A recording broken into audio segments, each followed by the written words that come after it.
안녕하세요. 제 이름은 윤정희라고 합니다. 정말 큰일 날 뻔했던 제 이야기 좀 들어주세요. 남편이 사라진 지 정확히 1년째 되는 날이었습니다.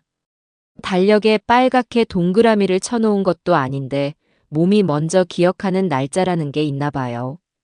아침부터 뼈마디가 유난히 시리고 욱신거리는 게 꼭 마음 같았어요. 텅 빈 집안에 혼자 앉아 텔레비전을 켜는 것으로 하루를 시작했죠. 화면 속에서는 사람들이 뭐가 그리 즐거운지 연신 웃고 떠들었지만 그 소음이 제 귀에는 닿지 않고 거실을 둥둥 떠다니기만 했습니다. 오후가 되자 더는 이 적막을 견딜 수가 없었어요. 뭐라도 해야겠다 싶어 낡은 장바구니를 챙겨 들고 집을 나섰습니다. 현관문을 닫고 잠그는 소리가 오늘따라 유난히 크게 골목을 울리는 것 같았죠. 목적지는 동네에서 가장 큰 마트였어요. 일부러 사람이 많은 곳을 고른 겁니다. 시끌벅적한 소리 속에 잠시라도 섞여 있으면 이 무거운 마음이 조금은 가벼워질까 싶어서요. 마트 안은 형광등 불빛으로 대낮처럼 환했습니다. 저는 카트를 밀며 천천히 걸었어요.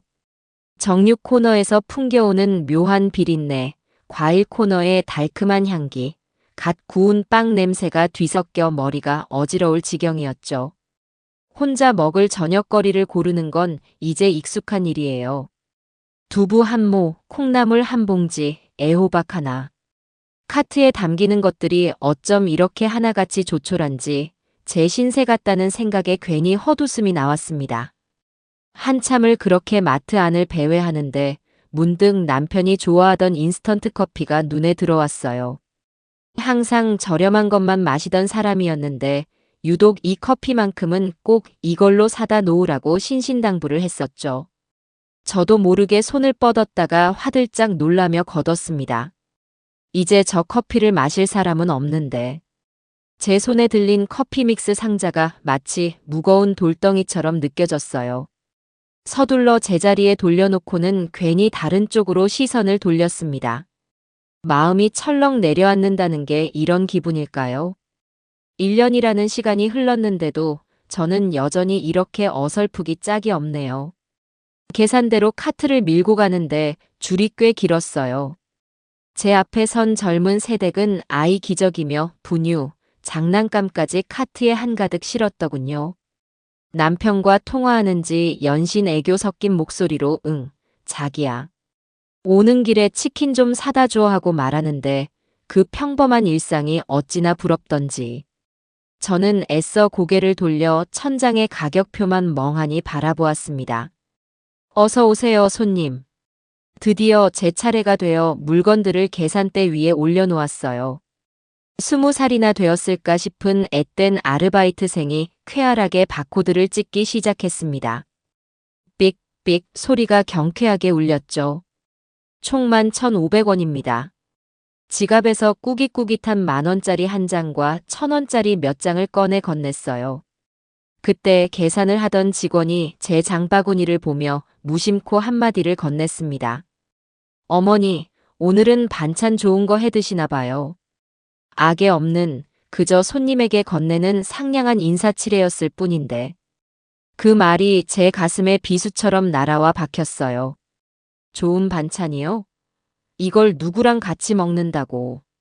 목구멍까지 치미는 말을 애써 삼키고 어색하게 입꼬리를 올려 웃었습니다. 네, 그냥 저녁 먹어야죠. 대답을 하고 돌아서는데 울컥 눈물이 쏟아질 것 같았어요. 무거운 장바구니를 들고 마트 자동문을 빠져나오자 어느새 해가 뉘엿뉘엿 지고 있었습니다. 주황빛 노을이 온 세상을 물들이고 있었지만 제 눈에는 그저 모든 게 잿빛으로 보일 뿐이었죠. 터덜터덜 집으로 향하는 발걸음이 천근만근 무거웠습니다. 골목길에 들어서자 가로등이 하나둘 켜지기 시작했어요. 어둑어둑한 길을 혼자 걷고 있는데 그때였습니다. 주머니에 넣어둔 휴대전화가 요란한 진동과 함께 울리기 시작했어요. 발신자 표시 제한. 보통 이런 전화는 받지 않고 끊어버리는데 그날은 왜 그랬을까요? 혹시 경찰서에서 온 연락은 아닐까? 아니면 1년 내내 단 한 번도 오지 않았던 기적 같은 소식일까? 그런 헛된 기대를 품고 저도 모르게 통화 버튼을 눌렀습니다. 여보세요? 수화기 너머에서는 아무 소리도 들리지 않았어요. 잘못 걸려온 전화인가 싶어 끊으려는 순간 지지직거리는 잡음과 함께 너무나도 익숙한 목소리가 들려왔습니다. 나야. 순간 숨이 멎는 것 같았어요. 세상의 모든 소리가 사라지고 오직 그 목소리만이 제 귓속을 파고들었습니다. 1년 동안 꿈속에서조차 듣지 못했던 애타게 그리워했던 남편의 목소리였죠. 여보. 아무것도 묻지 말고 지금 당장 집으로 와. 제 질문에는 대답도 없이 남편은 용건만 말하고는 전화를 끊어버렸습니다. 뚜뚜하는 신호음만이 귓가를 맴돌았어요. 저는 그 자리에 못 박힌 듯 서서 한참을 움직일 수가 없었습니다. 이게 꿈일까요? 아니면 제가 드디어 미쳐버린 걸까요? 손이 벌벌 떨려 손에 들고 있던 장바구니를 놓치고 말았어요. 와르르 소리를 내며 두부와 콩나물, 애호박이 시멘트 바닥 위로 쏟아졌습니다. 하지만 그런 건 아무래도 좋았어요. 심장이 미친 듯이 뛰기 시작했습니다. 저는 쏟아진 장바구니는 거들떠보지도 않고 집을 향해 달리기 시작했어요. 어떻게 달려갔는지 기억도 나지 않아요. 그저 빨리 집에 가야 한다는 생각뿐이었습니다. 숨이 턱까지 차올랐지만 멈출 수가 없었죠. 낡은 대문 앞에 도착해서는 허둥지둥 주머니에서 열쇠를 찾았습니다. 평소에는 잘만 찾아지던 열쇠가 그날따라 왜 그렇게 손에서 헛돌던지. 겨우 열쇠를 구멍에 꽂고 돌리는데 이상하게 문이 그냥 스르륵 열리는 겁니다. 잠겨있지 않았어요. 불길한 예감이 온몸을 휘감았지만 저는 망설일 틈도 없이 현관문을 활짝 열었습니다. 그리고 그 자리에서 얼어붙고 말았죠. 거실 소파에 남편이 앉아 있었습니다. 너무나 태연한 얼굴로 마치 아침에 출근했다가 저녁에 퇴근한 사람처럼 아무렇지 않게 앉아서 저를 쳐다보고 있었어요. 그런데 무언가 달라 보였습니다. 1년 전 마지막으로 봤을 때의 그는 일에 치여 깡마르고 얼굴에 그늘이 가득했었는데 지금 제 눈앞에 있는 남자는 살이 올라 후덕했고 얼굴에 혈색이 돌았으며 제가 한 번도 본 적 없는 비싼 재질의 옷을 입고 있었죠. 예전에는 없던 눈가에 작은 흉터까지. 무엇보다 저를 바라보는 그 눈빛이 완전히 다른 사람처럼 낯설었습니다. 예전 남편의 눈빛이 무심하고 건조했다면 지금 저 남자의 눈빛은 사람 속을 꿰뚫어 보는 것처럼 번들거리고 능글맞았어요. 왔어? 그가 아무렇지 않게 입을 열었습니다. 저는 아무 대답도 할 수 없었어요. 머릿속이 새하얗게 비어버리고 다리가 후들후들 떨려왔습니다. 저 사람이 내 남편이 맞나? 그런데 어떻게 우리 집에 들어와 있는 거지? 수많은 질문이 머릿속을 맴돌았지만 입 밖으로 나오는 소리는 없었죠. 그가 소파에서 천천히 몸을 일으켜 제 쪽으로 다가오기 시작했습니다. 한 걸음, 한 걸음 다가올수록 숨이 막혀왔어요. 시야가 흐려지고 귀가 먹먹해졌습니다. 세상이 빙글빙글 도는 것 같았어요. 저는 비명조차 지르지 못하고 그 자리에 그대로 쓰러지고 말았습니다. 차가운 현관 바닥으로 곤두박질 치면서 제 눈에 마지막으로 보인 것은 저를 내려다보는 남자의 그 번들거리는 낯선 눈빛이었습니다. 정신이 돌아왔을 때 가장 먼저 코를 찌른 것은 병원 특유의 소독약 냄새였습니다. 눈을 뜨자 새하얀 천장이 보였고 그 옆으로 낯익으면서도 낯선 얼굴이 다가왔어요. 남편이었습니다. 그는 링거를 맡고 있는 제 손을 조심스럽게 잡으며 걱정스러운 표정을 짓고 있었죠. 정신이 좀 들어. 괜찮아? 여기가 어디예요?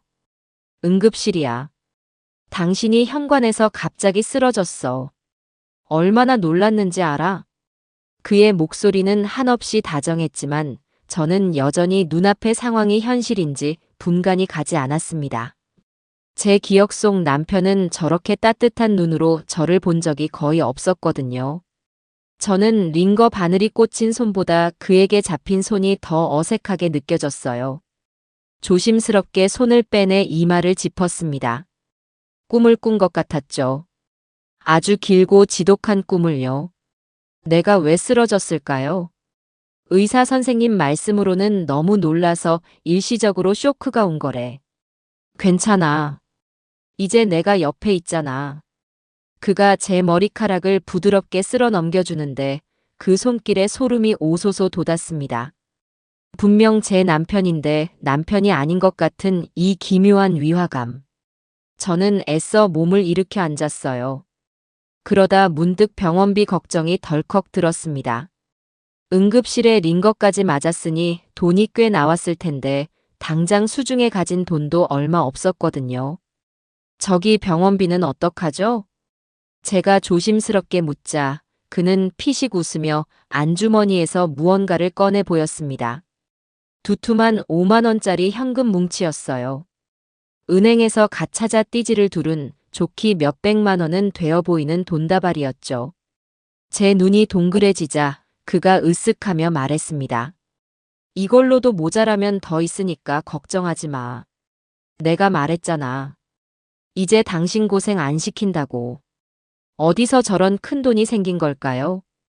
1년 전 마지막으로 봤을 때만 해도 그는 사업 빚에 쪼들려 매일같이 한숨만 내쉬던 사람이었는데요.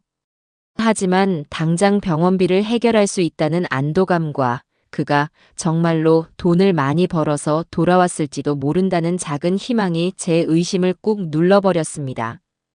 저는 더 이상 묻지 않고 고개를 끄덕였어요.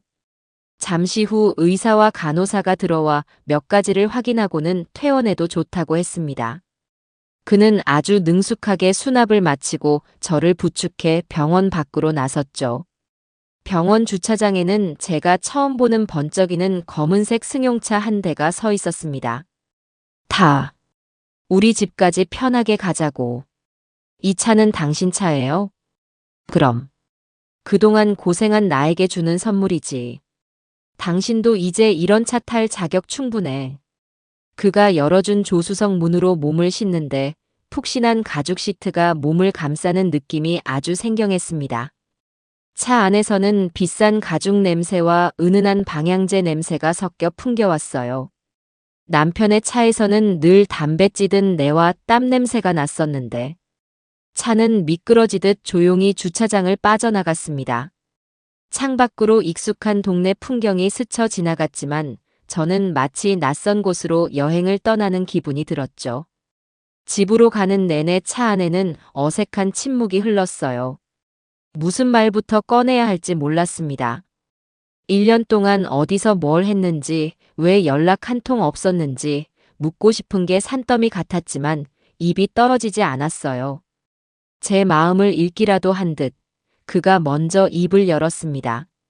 많이 궁금하지? 내가 어떻게 지냈는지. 자세히 다 말해줄 순 없지만 나쁜 놈들에게 쫓기고 있었어. 아주 지독한 놈들이었지. 연락하면 당신까지 위험해질까봐 어쩔 수 없었어. 그의 설명은 너무나도 막연했어요. 누구에게 왜 쫓겼다는 건지 알 수가 없었죠. 제가 더 자세히 캐물으려 하자 그는 제 손등을 토닥이며 말을 잘랐습니다. 이제 다 끝났어. 정말이야. 그놈들, 이제 다시는 우리 앞에 나타나지 못할 거야. 내가 아주 비싼 값을 치르고 전부 해결했으니까. 그러니까 당신은 아무 걱정하지 말고 그냥 나만 믿으면 돼. 응. 그는 저를 안심시키려는 듯 웃어 보였지만 그 웃음이 어딘지 모르게 부자연스럽다고 느꼈습니다. 하지만 저는 더 이상 추궁할 수가 없었어요. 1년 만에 돌아온 남편에게 따지고 드는 아내가 되고 싶지 않았거든요. 그리고 무엇보다 지난 1년간 저를 짓눌러왔던 지독한 외로움에서 벗어나고 싶다는 마음이 더 컸던 것 같아요. 텅 비었던 옆자리가 채워졌다는 사실만으로도 큰 위안이 되었으니까요. 저는 그저 고개를 끄덕이는 것으로 대답을 대신했습니다. 집 앞에 도착하자 골목 어귀의 슈퍼 아주머니가 저희를 보고는 토끼 눈을 하고 달려나왔어요. 아니, 이게 누구야? 사장님 아니에요? 세상에 살아있었네. 슈퍼 아주머니의 호들갑에 동네 사람들이 하나둘 집 밖으로 고개를 내밀기 시작했습니다. 남편이 돌아왔다는 소문은 순식간에 동네 전체로 퍼져나갔죠. 그는 예전에 무뚝뚝하던 모습은 온데간데 없이 사람 좋은 미소를 지으며 이웃들에게 일일이 고개를 숙여 인사했습니다. 걱정 끼쳐드려 죄송합니다. 그동안 먼데 좀 다녀오느라. 아이고, 말도 마요. 사모님이 얼마나 마음고생이 심했는데. 그래도 이렇게 살아서 돌아온 게 어디야. 정말 잘 됐네, 잘 됐어. 이제 우리 아내 고생 안 시키고 잘 모시고 살아야죠. 다들 지켜봐 주십시오. 사람들은 모두 제 일처럼 기뻐하며 등을 두드려 주었고 남편의 넉살 좋은 대처에 감탄을 아끼지 않았어요. 저는 사람들 속에 둘러싸여 어색하게 웃고 있는 남편을 보며 생각했습니다. 어쩌면 내가 너무 예민하게 구는 건지도 모른다고. 사람이 고생을 하면 변할 수도 있는 법인데 낯설다는 이유만으로 남편을 의심하는 건 도리가 아니라고요. 주변 사람들의 따뜻한 축하와 환대 속에 제 마음속에 단단히 자리 잡고 있던 의심의 벽은 저도 모르는 사이에 조금씩 허물어지고 있었습니다. 그날 밤 저는 1년 만에 처음으로 누군가 옆에 누워있는 온기를 느끼며 잠이 들었습니다. 아주 오랫동안 잊고 있던 평온함이었지만 어쩐지 그 온기마저도 낯설게만 느껴지는 밤이었어요. 그가 돌아온 후 며칠간은 모든 것이 꿈만 같았습니다. 아침에 눈을 뜨면 저를 위해 차려진 아침상이 있었고 저녁에는 그가 사온 맛있는 음식들로 식탁이 채워졌어요.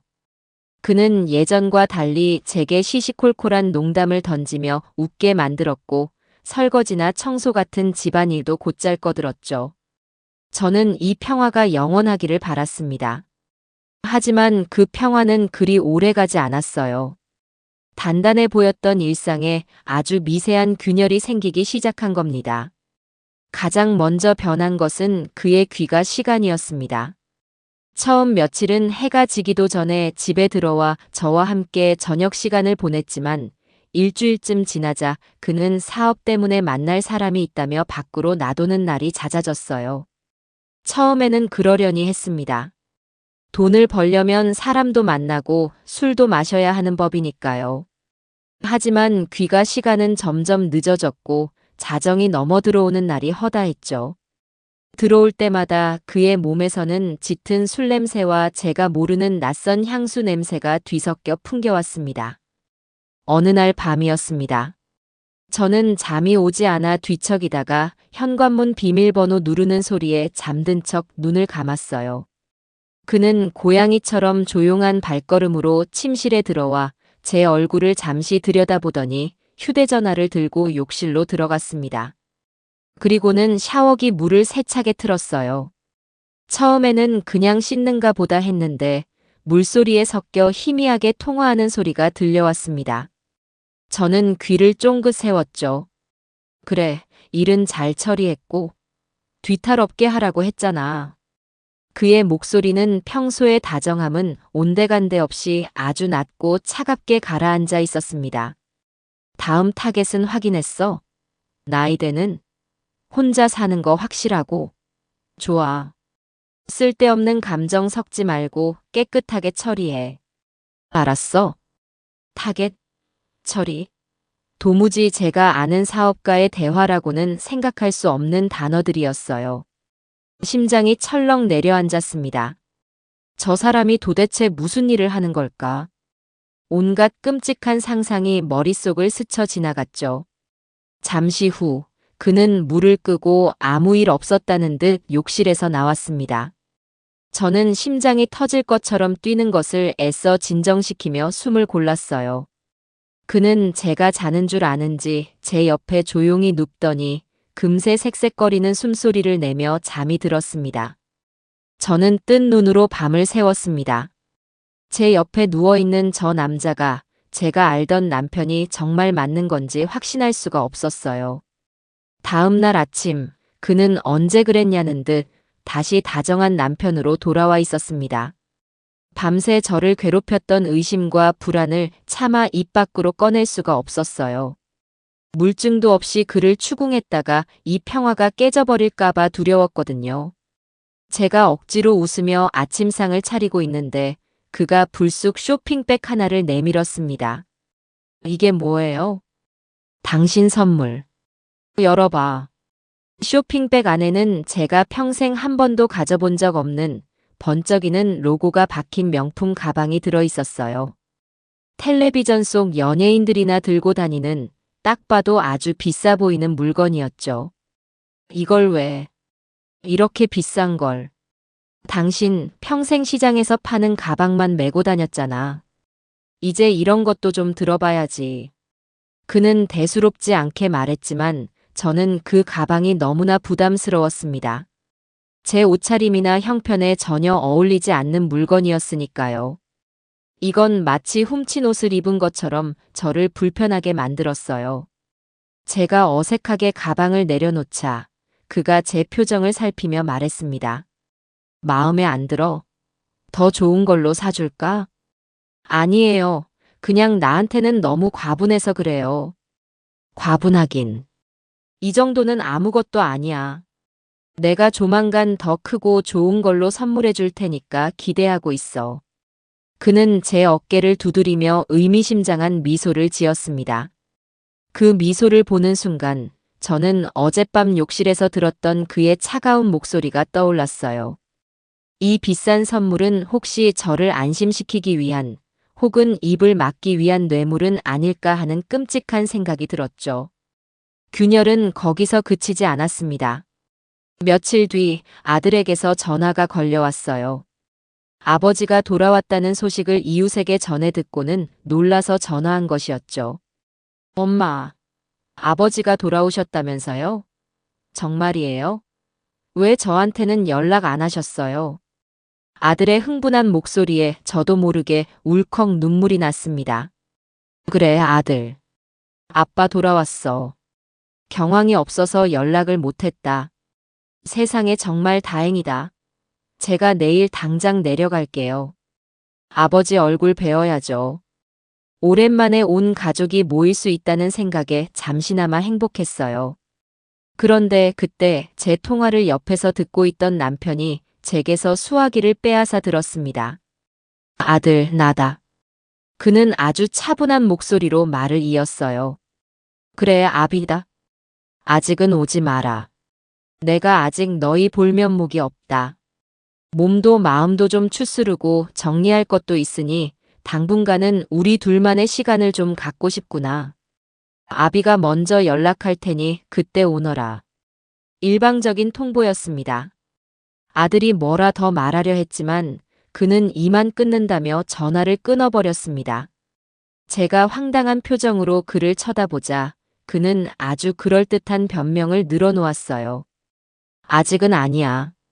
내가 너무 초라한 모습으로 아이들 앞에 서고 싶지 않아. 조금만 더 시간을 줘.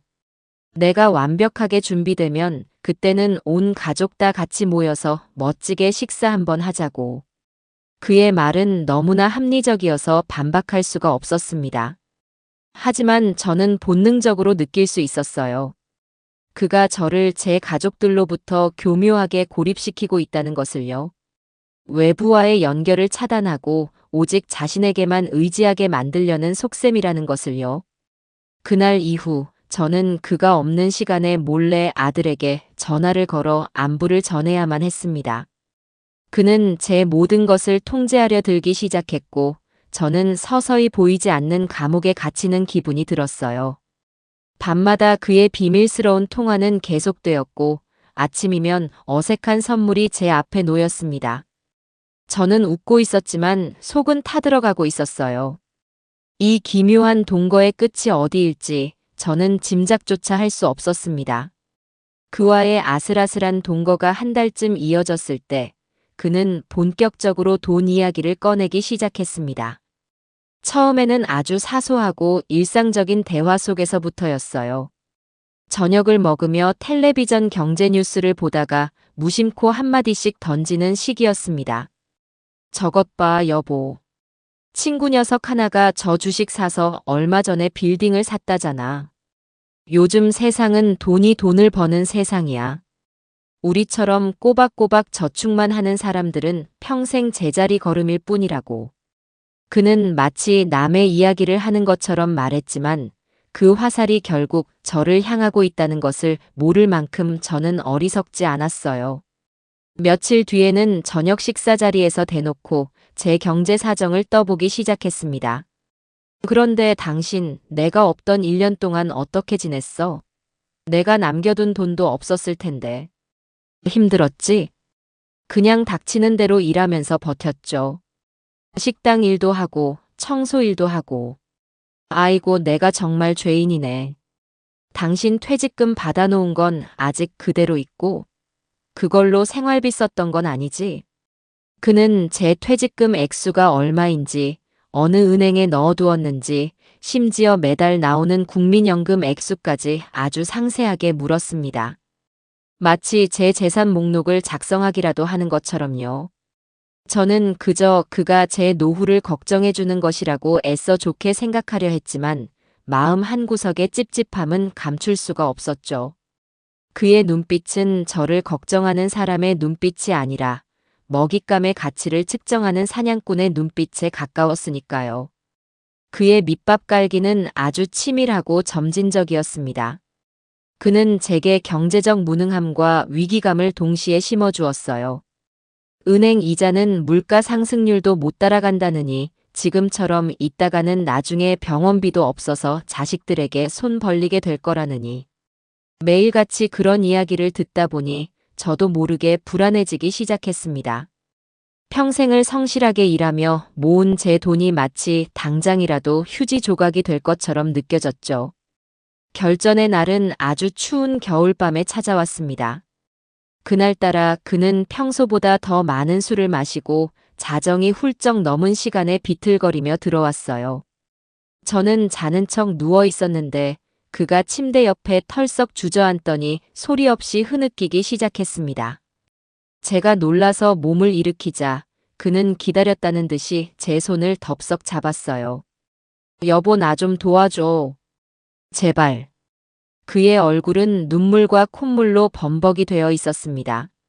저는 태어나서 그가 그렇게 서럽게 우는 모습을 처음 봤어요.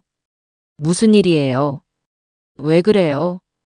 내 친구, 내 평생의 은인이자 가장 친한 친구가 지금 죽게 생겼어. 그는 횡설수설하며 이야기를 늘어놓기 시작했습니다. 아주 믿을 만한 친구가 큰 사업을 하는데 갑자기 자금 회전이 막혀서 오늘 밤만 넘기지 못하면 부도가 나게 생겼다는 것이었어요. 그 친구만 살릴 수 있다면 그 친구가 지금껏 자기에게 베풀어준 은혜를 다 갚을 수 있다면서요. 그래서 제가 뭘 어떻게 도우면 되는데요? 제 질문에 그는 제 앞에 쿵소리가 나게 무릎을 꿇었습니다. 그리고는 제 눈을 똑바로 쳐다보며 말했어요. 돈 좀 빌려줘. 딱 1억만. 내가 당신 돈 떼어먹을 사람이 아니라는 거 알잖아.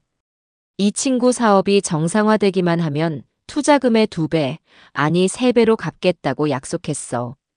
일주일이야. 딱 일주일만 쓰고 바로 돌려준다니까. 제발 나 한번 믿고 도와줘. 응. 1억 원. 제 평생을 바쳐 모은 돈, 제 남은 인생의 마지막 보루와도 같은 돈이었습니다. 그 돈이 없으면 저는 당장 내일부터 길거리에 나앉아야 할지도 몰랐어요. 저는 고개를 가로저었습니다. 안 돼요. 그건 제 전 재산이에요. 그 돈 없으면 저는 못 살아요. 내가 당신 돈을 왜 떼어먹어? 우리가 어떤 사이인데. 당신은 내가 아직도 그렇게 못 믿어. 내가 1년 동안 밖에서 죽을 고생하며 돈 벌어온 게 다 누굴 위해서인데. 당신 호강시켜주려고, 당신 남은 인생 편하게 살게 해주려고 그런 거잖아. 그런데 당신은 아직도 나를. 그는 절규하듯 소리치다가 이내 다시 서럽게 울기 시작했습니다. 그의 눈물과 절박한 호소 앞에 제 마음은 사정없이 흔들렸어요. 만약 이 사람이 정말 내 남편이라면, 내가 이 위기에서 남편을 외면한다면 우리 관계는 다시 예전처럼 돌이킬 수 없게 될지도 모른다. 반대로 내가 도와줘서 일이 잘 해결된다면 우리는 정말로 새로운 삶을 시작할 수 있을지도 모른다. 희망과 불안이 머릿속에서 치열하게 싸웠습니다. 밤새 그의 울음과 애원은 계속되었어요. 저는 한숨도 자지 못하고 고민했습니다. 그리고 동이 터올 무렵, 저는 결국 그의 손을 들어주고 말았어요. 지푸라기라도 잡는 심정으로 그의 말을 한 번만 더 믿어보기로 한 겁니다. 다음 날 아침, 저는 마치 몽유병 환자처럼 은행으로 향했습니다. 적금을 해지하고 퇴직금이 들어있던 통장을 깨고 혹시 몰라 가입해 두었던 보험까지 전부 해약했어요. 창구 직원이 큰돈을 전부 현금으로 찾는 이유를 물으며 걱정스러운 눈으로 저를 쳐다보았지만 저는 집안에 급한 일이 생겨서요라고 둘러댈 뿐이었습니다. 은행에서 나온 제 손에는 묵직한 돈 봉투가 들려 있었어요. 제 인생의 무게와도 같은 돈이었습니다. 집으로 돌아오자 그는 초조한 얼굴로 저를 기다리고 있었어요. 제가 말없이 돈 봉투를 건네자 그의 얼굴에 순간적으로 스쳐 지나가는 그 표정을 저는 평생 잊을 수 없을 겁니다. 그것은 안도나 고마움이 아니었어요. 목표를 달성한 사냥꾼의 탐욕스러운 희열, 바로 그것이었습니다. 하지만 그 표정은 아주 찰나의 순간이었고 그는 곧바로 다시 슬픈 표정을 지으며 제 손을 잡았어요. 고마워, 여보, 정말 고마워. 이 은혜는 평생 갚을게. 친구 만나서 돈만 전해주고 금방 다녀올게. 저녁에는 맛있는 거 사올 테니까 아무데도 가지 말고 집에 있어. 그는 제 이마에 짧게 입을 맞추고는 돈 봉투를 품에 안고 황급히 집을 나섰습니다. 쾅 하고 현관문이 닫히는 소리가 들렸을 때 저는 온몸에 힘이 빠져나가 그 자리에 주저앉고 말았어요. 텅 빈 거실에 혼자 남아있는데 심장이 이유 없이 쿵쾅거리고 불길한 예감이 온몸을 휘감았습니다. 저는 그저 모든 것이 제 기우이기를 간절히 기도할 뿐이었습니다. 그가 돈을 들고 현관문을 나선 뒤 집안에는 다시 정막이 찾아왔습니다. 저는 한참 동안이나 현관 앞에 주저앉아 있었어요. 쿵 하고 닫히던 문소리가 마치 제 심장이 내려앉는 소리처럼 귓가에 맴돌았죠. 온몸의 기운이 빠져나가 손가락 하나 까딱할 힘도 없었습니다. 그래도 마음 한편으로는 애써 희망을 붙잡으려 했어요. 그래, 친구를 돕는 일인데 잘 해결될 거야. 저녁에는 웃으면서 돌아오겠지. 그렇게 스스로를 몇 번이고 다독이고 나서야 겨우 무거운 몸을 일으킬 수 있었습니다. 저는 저녁 준비를 시작했어요. 그가 돌아오면 따뜻한 밥이라도 먹여야겠다는 생각에서였죠. 그가 좋아하던 된장찌개를 끓이고 고등어도 한 손 노릇하게 구웠습니다. 냉장고에 있던 밑반찬까지 꺼내 정갈하게 상을 차리고 나니 제법 그럴듯한 저녁상이 완성되었어요. 시계를 보니 어느덧 저녁 6시를 가리키고 있었습니다. 저는 얌전히 식탁에 앉아 그를 기다렸어요. 째깍 째깍. 벽에 걸린 괴종시계의 초침 소리가 유난히 크게 들렸습니다. 10분이 지나고 30분이 지나고 어느덧 1시간이 훌쩍 지났어요. 된장찌개는 싸늘하게 식어 표면에 허연 기름이 떴고 바삭하게 구웠던 고등어는 눅눅해졌습니다. 저는 애써 태연한 척 텔레비전 채널을 이리저리 돌려보았지만 화면 속 내용은 눈에 하나도 들어오지 않았죠. 시간이 흐를수록 심장이 조여오는 것처럼 불안감이 엄습해왔습니다. 밤 8시가 되었을 때 저는 더 이상 참지 못하고 그에게 전화를 걸었습니다. 신호음이 길게 이어졌지만 그는 받지 않았어요. 회의 중인가 아니면 운전 중이라 못 받는 걸까? 저는 좋은 쪽으로만 생각하려 애썼습니다. 10분 뒤에 다시 걸어보았지만 결과는 마찬가지였죠. 그렇게 10번쯤 전화를 걸었을까요? 11번째 통화에서는 더 이상 신호음이 들리지 않았습니다. 대신 차가운 기계음만이 귓전을 때렸어요. 전화기가 꺼져 있어. 순간 심장이 쿵 하고 바닥으로 떨어지는 것 같았습니다. 휴대전화가 꺼져 있다니. 배터리가 다 닳았을 수도 있다는 이성적인 생각보다는 그가 의도적으로 전화를 피하고 있다는 불길한 예감이 온몸을 휘감았어요. 저는 자리를 박차고 일어나 집안을 서성거리기 시작했습니다. 거실을 몇 바퀴나 돌았는지 몰라요. 창밖은 이미 칠흑 같은 어둠에 잠겨 있었고 가끔씩 지나가는 자동차의 헤드라이트 불빛만이 거실을 섬광처럼 스쳐 지나갔습니다. 혹시 무슨 사고라도 당한 건 아닐까 하는 끔찍한 생각마저 들었어요. 저는 다시 그의 휴대전화로 수십 통의 전화를 걸었습니다. 하지만 돌아오는 대답은 똑같았죠. 그제야 저는 무언가 단단히 잘못되었다는 것을 직감했습니다. 불안감은 순식간에 공포로 변해 저를 집어삼키기 시작했어요. 저는 허둥지둥 안방으로 달려가 옷장을 열었습니다. 그가 입고 다니던 몇 벌의 옷가지들이 그대로 있는지 확인하고 싶었어요. 그런데 옷장 안이 텅 비어 있었습니다. 그가 돌아온 후 사들였던 비싼 옷들, 제가 처음 보는 셔츠와 바지들이 흔적도 없이 사라져 있었어요. 욕실로 달려가 보니 그의 칫솔과 면도기, 값비싼 향수병도 보이지 않았습니다. 그는 떠난 것이었습니다. 처음부터 돌아올 생각이 없었던 겁니다. 그 사실을 깨닫는 순간 다리가 풀려 그 자리에 주저앉고 말았어요. 머릿속이 하얘지면서 아무 생각도 할 수 없었습니다. 한참을 그렇게 멍하니 앉아 있는데 문득 그의 말이 뇌리를 스치고 지나갔어요. 친구 형석 씨. 그래, 그 친구라면 무언가 알고 있을지도 몰라. 저는 지푸라기라도 잡는 심정으로 거실로 기어 나왔습니다. 며칠 전 그가 사업 이야기를 하며 무심코 식탁 위에 던져두었던 명함 한 장이 떠올랐거든요. 우리 형석이가 이번에 새로 개업한 사무실이야. 아주 번듯하지? 그는 그렇게 자랑하듯 말했었죠. 저는 서랍이란 서랍은 모조리 뒤지기 시작했습니다. 손이 벌벌 떨려 물건들이 제대로 잡히지 않았어요. 온갖 잡동사니들이 바닥으로 쏟아지고 집안은 순식간에 아수라장이 되었습니다. 마침내 거실장 맨 아래 칸 구석에서 문제의 명함을 찾아냈을 때 저는 거의 울음을 터뜨릴 뻔했습니다. 명함에는 대성기획대표 이형석이라는 이름과 함께 휴대전화 번호가 적혀 있었어요. 저는 떨리는 손으로 번호를 눌렀습니다. 신호가 몇 번 가고 중년 남성의 목소리가 들려왔어요. 여보세요? 이형석입니다. 저 안녕하세요. 저는 혹시 박철수 씨 아내 되는 사람인데요.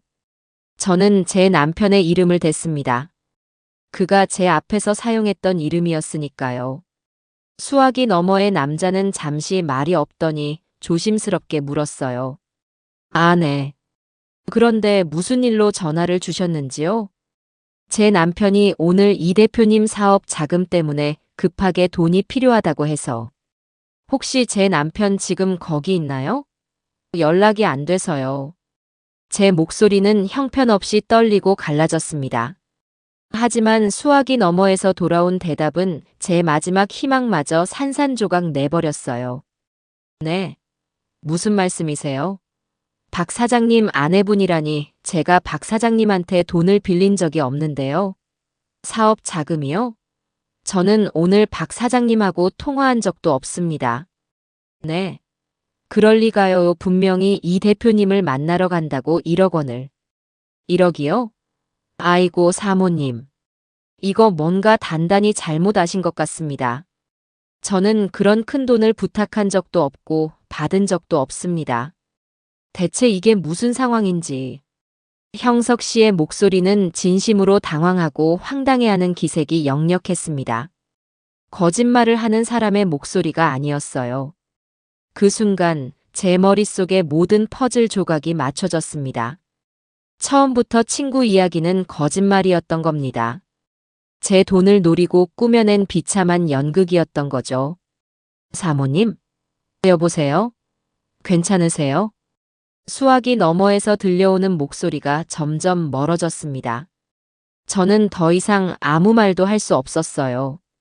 휴대전화를 툭 하고 바닥에 떨어뜨렸습니다. 세상이 무너진다는 게 어떤 건지 저는 그날 밤 온몸으로 깨달았습니다. 사랑도, 추억도, 믿음도, 그리고 제 남은 인생을 지탱해줄 마지막 돈까지. 그 모든 것이 한순간에 사라져버렸습니다. 다음 날 아침, 저는 뜬 눈으로 밤을 새우고 비틀거리는 걸음으로 은행으로 향했습니다. 혹시나 하는 아주 신락 같은 희망 때문이었어요. 어쩌면 이 모든 게 악몽일지도 모른다고요. 하지만 은행 창구 직원이 건넨 한마디는 제게 확인 사살과도 같았습니다. 고객님, 어제부로 이 통장은 전부 해지 처리되셨습니다. 잔액은 0원입니다. 저는 아무 말 없이 은행을 나와 집으로 돌아왔습니다. 그리고 경찰서로 향했어요. 제가 가진 그의 유일한 흔적인 신분증 사본을 내밀었죠. 며칠간의 조사가 끝나고 담당 형사가 저를 불렀습니다. 어머님, 이 신분증은 정교하게 위조된 가짜입니다. 사진 속 인물은 어머님 남편이 아닙니다.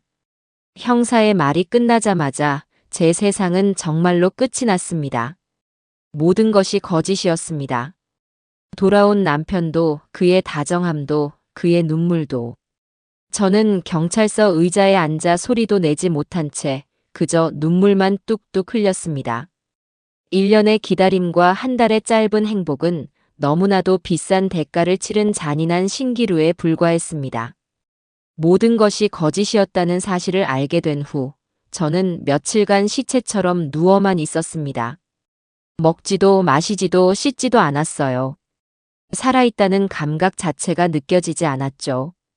집안의 공기는 무겁게 가라앉아 있었고, 창문으로 들어오는 햇살마저 저를 조롱하는 것 같았습니다. 제가 평생을 바쳐 쌓아 올린 세상이 한순간에 모래성처럼 허물어져 내린 기분이었어요. 텔레비전에서는 여전히 사람들이 웃고 떠들었고 창밖에서는 아이들이 제잘거리는 소리가 들려왔지만 그 모든 것이 다른 세상의 이야기처럼 아득하게만 느껴졌습니다. 아들이 몇 번이나 전화를 걸어왔지만 받지 않았어요. 무슨 말을 해야 할지 몰랐거든요. 너희 아버지가 돌아오셨는데 그 사람이 사실은 사기꾼이었고 내 전 재산을 들고 도망쳤단다. 차마 그 말을 제 입으로 할 수가 없었습니다. 이웃들이 걱정스러운 얼굴로 초인종을 눌러댔지만 저는 죽은 사람처럼 숨만 멈추고 있었죠. 제 비참한 꼴을 누구에게도 보이고 싶지 않았습니다. 그렇게 며칠이 흘렀을까요? 더 이상 흘릴 눈물도 남아있지 않다고 생각했을 때 문득 제 안에 다른 감정이 싹트기 시작했습니다.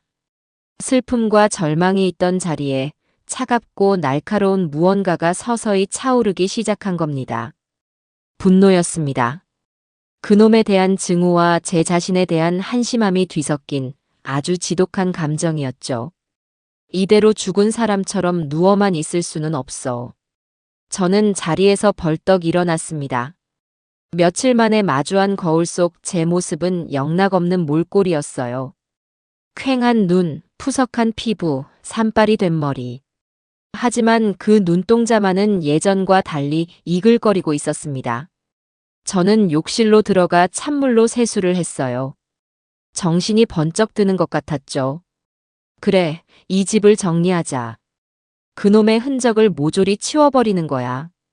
그것이 제가 다시 일어서기 위해 해야 할 첫 번째 일이었습니다. 저는 커다란 쓰레기 봉투를 들고 집안을 돌기 시작했어요. 그가 사왔던 값비싼 그릇들, 그가 선물했던 어색한 옷가지들, 그가 사용하던 칫솔까지. 그의 손길이 닿았던 모든 물건을 남김없이 봉투에 쓸어 담았습니다. 물건을 하나씩 버릴 때마다 제 마음속의 미련과 어리석음도 함께 버려지는 기분이 들었어요. 마지막으로 안방 옷장을 열었습니다. 그가 떠난 후로는 한 번도 열어보지 않았던 공간이었죠. 옷장 안쪽 구석에 그가 급하게 떠나느라 미처 챙겨가지 못한 낡은 양복 한 벌이 걸려 있었습니다. 그가 처음 저희 집에 돌아왔을 때 입고 있던 유일하게 제가 알던 그의 물건과 비슷한 옷이었죠. 저는 그 양복을 보자마자 역겨움이 치밀어 올라 거칠게 잡아챘습니다. 당장이라도 갈기갈기 찢어버리고 싶었어요. 양복을 쓰레기 봉투에 쑤셔 넣으려던 순간이었습니다. 무언가 딱딱한 것이 손에 걸리는 느낌이 들었어요. 양복 안주머니였습니다. 혹시 담배라도 들어있나 싶어 무심코 주머니 안으로 손을 넣었습니다. 손가락 끝에 작고 네모난 플라스틱 조각 같은 것이 만져졌어요. 조심스럽게 꺼내보니 그것은 손가락 한마디만 한 작은 USB 메모리였습니다. 이게 왜 여기에 있지? 저는 고개를 갸웃거렸습니다. 그 사기꾼이 이런 걸 가지고 다녔었나. 별 생각 없이 그것마저 쓰레기 봉투에 던져 넣으려다 저는 잠시 망설였습니다. 혹시 알아? 여기에 무슨 단서라도 들어있을지. 아주 희박한 가능성이었지만 저는 지푸라기라도 잡고 싶은 심정이었어요. 저는 먼지가 뽀얗게 쌓인 낡은 컴퓨터의 전원을 켰습니다. 윙 하는 소음과 함께 컴퓨터가 부팅되는 그 몇 분의 시간이 마치 몇 시간처럼 길게 느껴졌죠. 떨리는 손으로 USB를 컴퓨터 본체에 꽂았습니다. 새 이동식 디스크. 화면에 뜬 작은 아이콘을 더블 클릭하자 수십 개의 폴더가 화면을 가득 채웠습니다.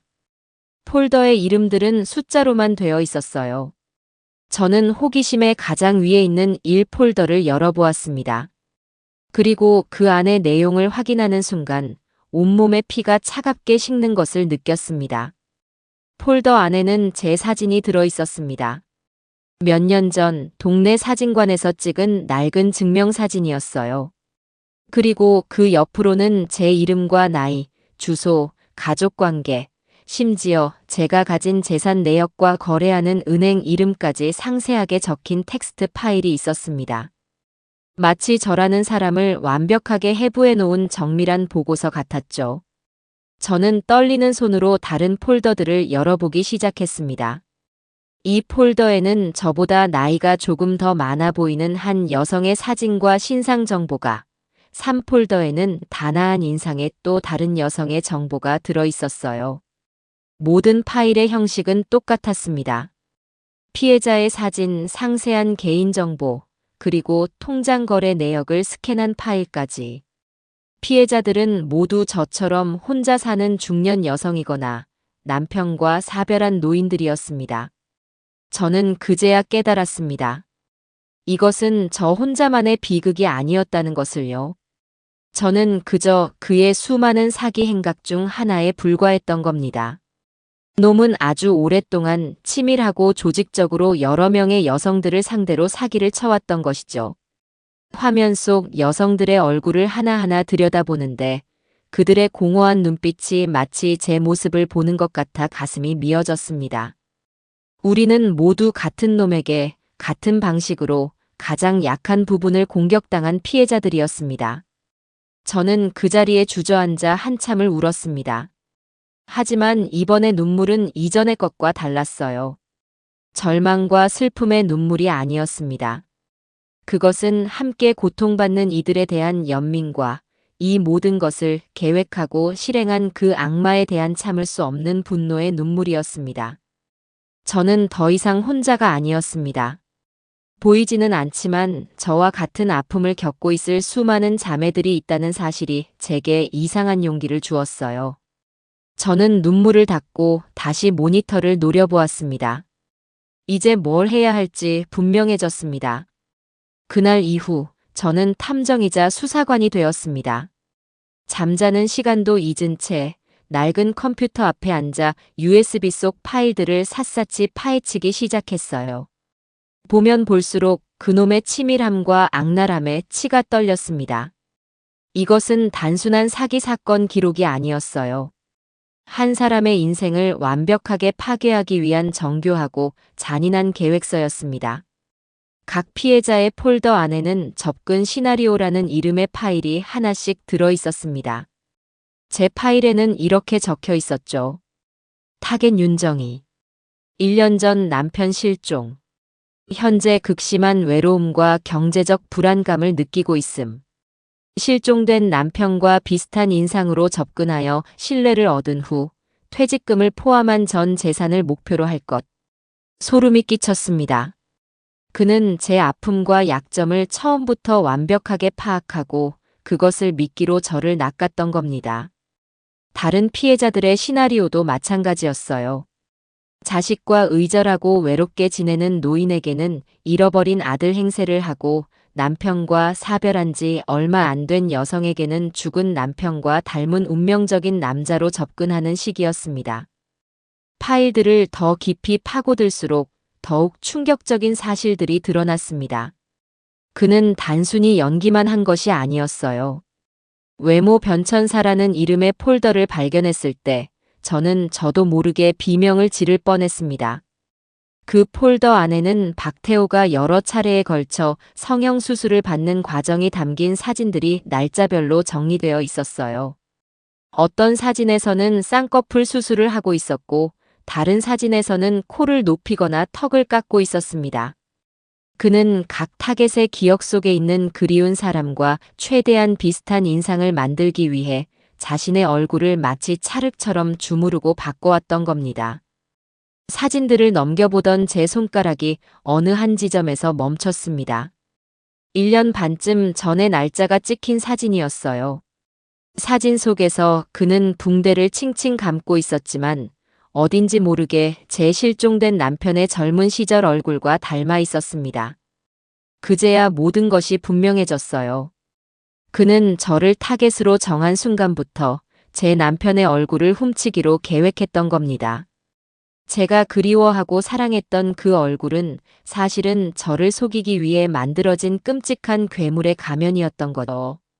사랑과 추억, 그리움까지. 제가 가진 가장 소중한 감정들이 철저히 농락당했다는 사실에 슬픔을 넘어선 거대한 허무함이 몰려왔습니다. 저는 USB에 담긴 모든 자료를 인쇄하고 증거물들을 상자에 담아 곧바로 경찰서로 향했습니다. 처음 제 사건을 담당했던 젊은 형사는 제가 또 온 것을 보고는 귀찮다는 표정을 지었어요. 하지만 제가 내민 USB의 내용물을 확인하기 시작하자 그의 표정은 순식간에 놀라움과 경악으로 바뀌었습니다. 그는 곧장 상급자에게 보고했고 경찰서는 발칵 뒤집혔죠. 단순 사기 사건인 줄 알았던 것이 알고 보니 수십억 원대의 피해액을 낳은 연쇄 사기 사건이었으니까요. 며칠 뒤 저는 경찰서로부터 정식 수사 브리핑을 받게 되었습니다. 회의실에는 저와 함께 높은 직급의 경찰 간부들이 앉아 있었어요. 그들은 제가 가져온 증거 덕분에 수사의 결정적인 돌파구를 찾았다며 제게 여러 번 고맙다고 말했죠. 어머님께서 가져오신 자료를 분석한 결과 용의자의 진짜 신원을 파악했습니다. 그의 이름은 박태호, 올해 나이 48세. 이미 동종 전과가 수차례 있는 전문 사기꾼입니다. 형사의 입에서 박태호라는 이름이 나왔을 때 저는 그 이름을 몇 번이고 입속으로 되뇌었습니다. 제 인생을 망가뜨린 악마의 이름이었죠. 박태호는 지난 5년간 전국을 돌며 최소 6명 이상의 여성들에게서 수십억 원을 뜯어낸 것으로 보입니다. 어머님께서 찾아내신 USB 덕분에 저희가 파악하지 못했던 추가 피해자들의 신원까지 확보할 수 있었습니다. 한 가지 더 확인할 것이 있다며 형사는 제게 조심스럽게 물었습니다. 제 실종된 남편의 칫솔이나 비처럼 DNA를 채취할 수 있는 유품이 남아있냐고요. 저는 얼마 전 집을 정리하다가 서랍 깊숙한 곳에서 찾아낸 남편의 낡은 칫솔을 그들에게 건넸습니다. 그리고 며칠 뒤 최종 결과가 나왔습니다. 어머님께 안타까운 소식을 전해드리게 되었습니다. 박태호의 DNA와 어머님 남편분의 DNA는 일치하지 않는 것으로 나왔습니다. 어쩌면 이미 예상하고 있었던 결과였지만 막상 공식적인 확인을 받으니 가슴이 무너져 내렸습니다. 그 사기꾼이 제 남편이 아니라는 안도감과 함께 제 진짜 남편은 여전히 돌아오지 않았다는 절망감이 동시에 덮쳐왔어요. 박태호는 제 돈뿐만 아니라 제 남편의 얼굴과 제 마지막 희망까지 훔쳐갔던 겁니다. 하지만 경찰의 다음 말은 저를 더 깊은 나락으로 빠뜨렸습니다.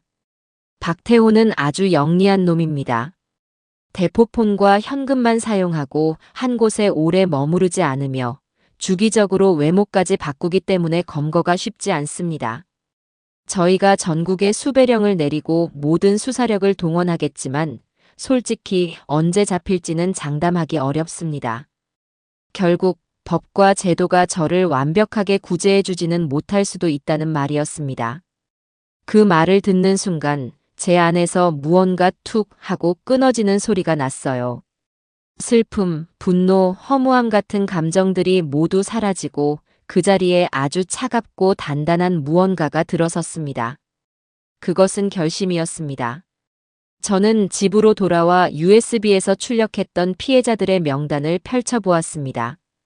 사진 속 여성들의 얼굴이 마치 제게 말을 거는 것 같았어요. 이대로 포기할 거냐고, 우리들의 억울함을 그냥 묻어버릴 거냐고요. 저는 고개를 가로저었습니다. 더 이상 경찰만 믿고 기다릴 수는 없다고 판단했어요.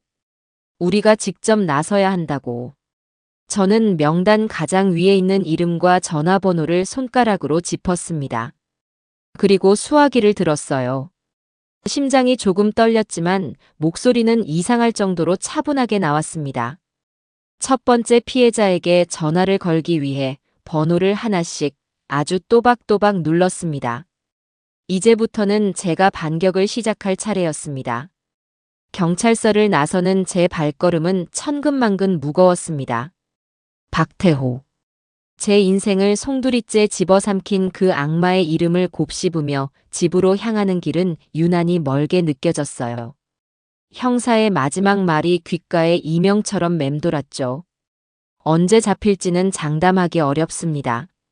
그 말은 사실상 제게 사형 선고나 다름없었습니다. 법이라는 거대한 벽은 생각보다 높고 멀리 있었고 저처럼 힘없는 늙은이에게는 그저 올려다볼 수밖에 없는 존재일지도 모른다는 무력감이 온몸을 짓눌렀습니다.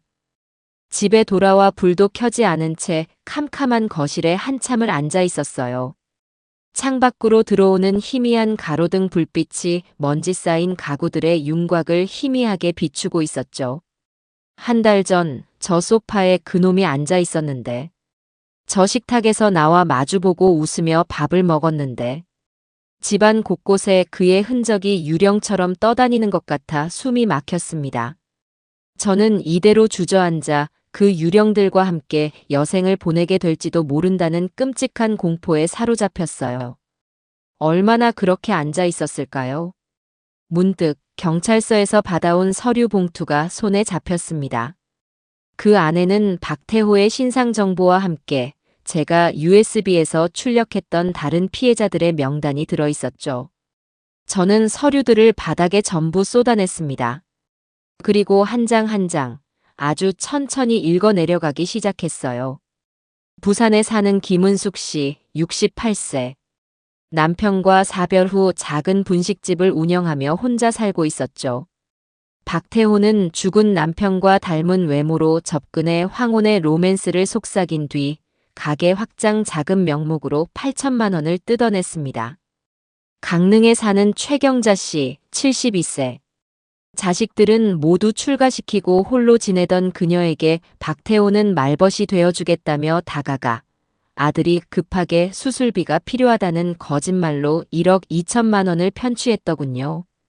광주, 대전, 인천. 전국 각지에서 비슷한 방식으로 당한 여성들의 사연이 빼곡하게 적혀 있었습니다. 그들의 사진 속 공허한 눈빛이 제게는 마치 살려달라는 비명처럼 들렸어요. 경찰은 장담할 수 없다고 했어. 그럼 이 사람들은 어떻게 되는 거지? 나처럼 평생을 고통 속에서 살아가야 하는 건가? 그 순간 제 안에서 무언가 뜨거운 것이 울컥 치밀어 올랐습니다. 그것은 슬픔이나 절망이 아니었어요. 지금껏 느껴보지 못했던 아주 서늘하고 날카로운 분노였습니다. 박태호, 그놈은 단순히 돈만 훔친 게 아니었어요. 우리들의 마지막 남은 믿음과 사랑, 외로움을 파고들어 그 영혼까지 잔인하게 짓밟아버린 겁니다. 법이 그를 심판하지 못한다면 우리가 직접 해야 한다. 그런 생각이 들자 놀랍게도 머릿속이 아주 맑아졌습니다. 더 이상 두렵지 않았어요. 저는 자리에서 일어나 불을 켰습니다.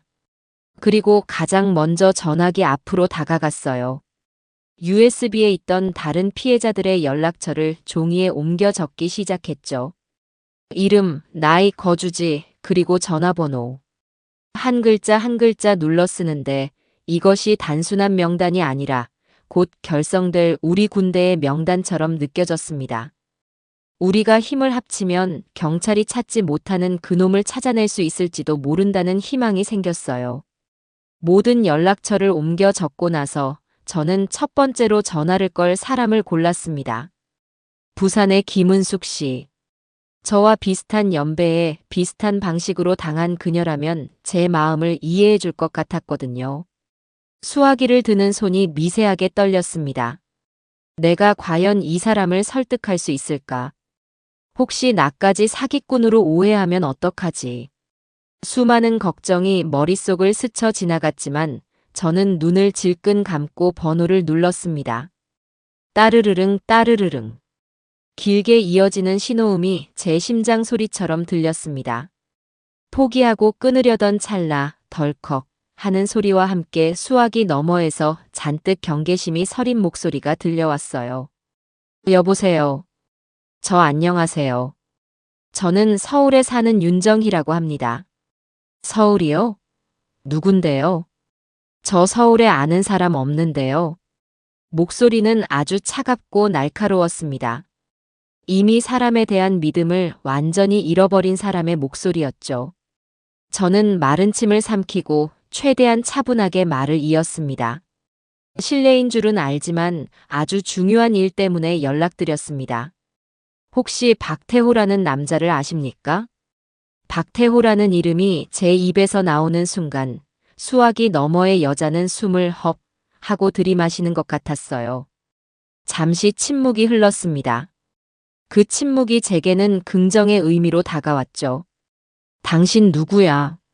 내 번호는 어떻게 알았고 그 사람 이름은 어떻게 아는 건데? 그녀의 목소리는 분노와 공포로 떨리고 있었습니다. 저는 서두르지 않고 제가 겪었던 일을 아주 담담하게 설명하기 시작했어요. 1년 만에 돌아온 남편인 줄 알았던 사람이 사실은 사기꾼이었고 제 전 재산을 들고 사라졌으며 그가 남기고 간 USB에서 김은숙 씨의 정보를 발견하게 되었다고요. 믿기 힘드시겠지만 저도 당신과 같은 피해자입니다. 그놈은 우리에게 똑같은 방식으로 접근해서 똑같은 상처를 남겼어요. 제 이야기가 끝나고도 한참 동안 그녀는 말이 없었습니다. 저는 그녀가 전화를 끊어버릴까봐 조마조마한 마음으로 기다렸어요. 한참의 침묵 끝에 수화기 너머에서 아주 작은 흐느낌이 들려왔습니다. 그 사람 죽은 우리 남편이랑 정말 닮았었어요. 그래서 믿었어요.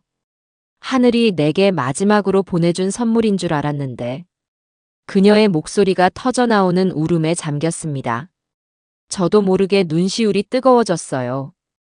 우리는 일면식도 없는 사이였지만 같은 아픔을 공유하고 있다는 사실만으로도 깊은 유대감을 느낄 수 있었습니다. 은숙 씨 울지 마세요. 이제부터 우리가 힘을 합쳐야 해요. 경찰만 기다릴 수는 없습니다. 우리가 직접 그놈을 잡아야죠. 잡아요? 우리가 어떻게? 혼자는 못하지만 함께라면 할 수 있어요. 제가 다른 피해자분들께도 모두 연락을 돌릴 겁니다. 우리가 모이면 분명히 방법이 생길 거예요. 제 목소리에는 저도 모르게 확신이 실려 있었습니다. 제 말에 용기를 얻은 걸까요? 그녀의 울음소리가 조금씩 잦아들었습니다. 그리고는 결심이 선 듯 단호한 목소리로 말했어요. 좋아요. 할게요. 나도 더 이상 이렇게 바보처럼 당하고만 있지는 않을 거야. 그놈, 내 손으로 꼭 죗값을 치르게 만들고 싶으니까. 첫 번째 관문이었습니다. 저는 김은숙 씨와의 통화를 마치고 곧바로 두 번째, 세 번째 피해자에게 전화를 걸기 시작했어요. 반응은 제각각이었습니다. 어떤 사람은 제 말을 듣자마자 욕설을 퍼부으며 전화를 끊었고, 어떤 사람은 자신은 이제 다 잊고 싶다며 저를 피하기도 했죠. 하지만 대부분의 피해자들은 김은숙 씨처럼 처음에는 경계했지만 제 진심 어린 설득과 박태호라는 이름 석자 앞에서 결국 마음을 열었습니다. 밤이 깊어가는 줄도 모르고 저는 수십 통의 전화를 돌렸습니다. 목이 다 쉬고 머리가 띵하게 울렸지만 멈출 수가 없었어요. 전화를 할수록 제 안의 결심은 더욱 단단해졌고 외로움과 무력감은 점차 사라졌습니다. 저는 더 이상 혼자가 아니었습니다. 얼굴도 이름도 몰랐던 피해자들은 이제 우리라는 이름으로 묶인 동지가 되어가고 있었어요. 그날 밤 저는 제 인생에서 가장 중요한 전화를 돌리고 있었습니다. 그것은 단순한 연락이 아니었어요. 흩어져 있던 복수의 조각들을 하나로 모으는 거대한 반격의 서막이었습니다.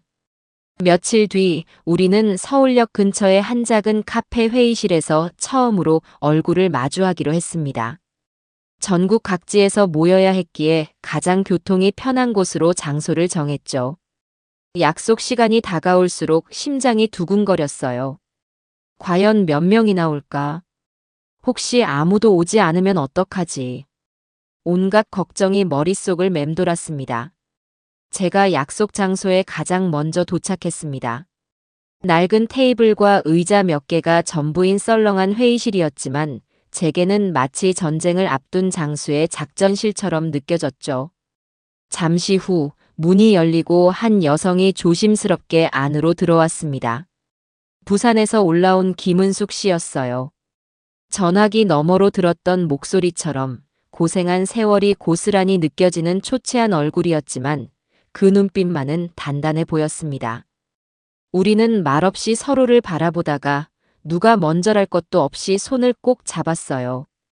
따뜻한 온기가 손을 타고 전해져 왔습니다. 그 뒤를 이어 약속이나 한 듯 사람들이 하나둘씩 회의실로 들어섰습니다. 강릉에서 온 최경자 씨, 광주에서 온 이선희 씨, 인천에서 온 박미영 씨. 모두 USB 명단에서 보았던 얼굴들이었죠. 우리는 서로 어색하게 눈인사만 나눌 뿐 누구 하나 선뜻 입을 열지 못했습니다. 같은 상처를 가졌다는 동질감과 자신의 가장 치욕스러운 비밀을 공유해야 한다는 어색함이 회의실 안을 무겁게 짓누르고 있었어요. 침묵을 깬 것은 저였습니다. 저는 자리에서 일어나 제가 가져온 자료들을 테이블 위에 펼쳐놓았어요. 박태호의 사진, 위조 신분증, 그리고 피해자들의 명단. 여기 모이신 분들 모두 저와 같은 아픔을 겪으셨을 겁니다. 우리는 모두 박태호라는 악마에게 영혼까지 탈탈 털린 피해자들입니다.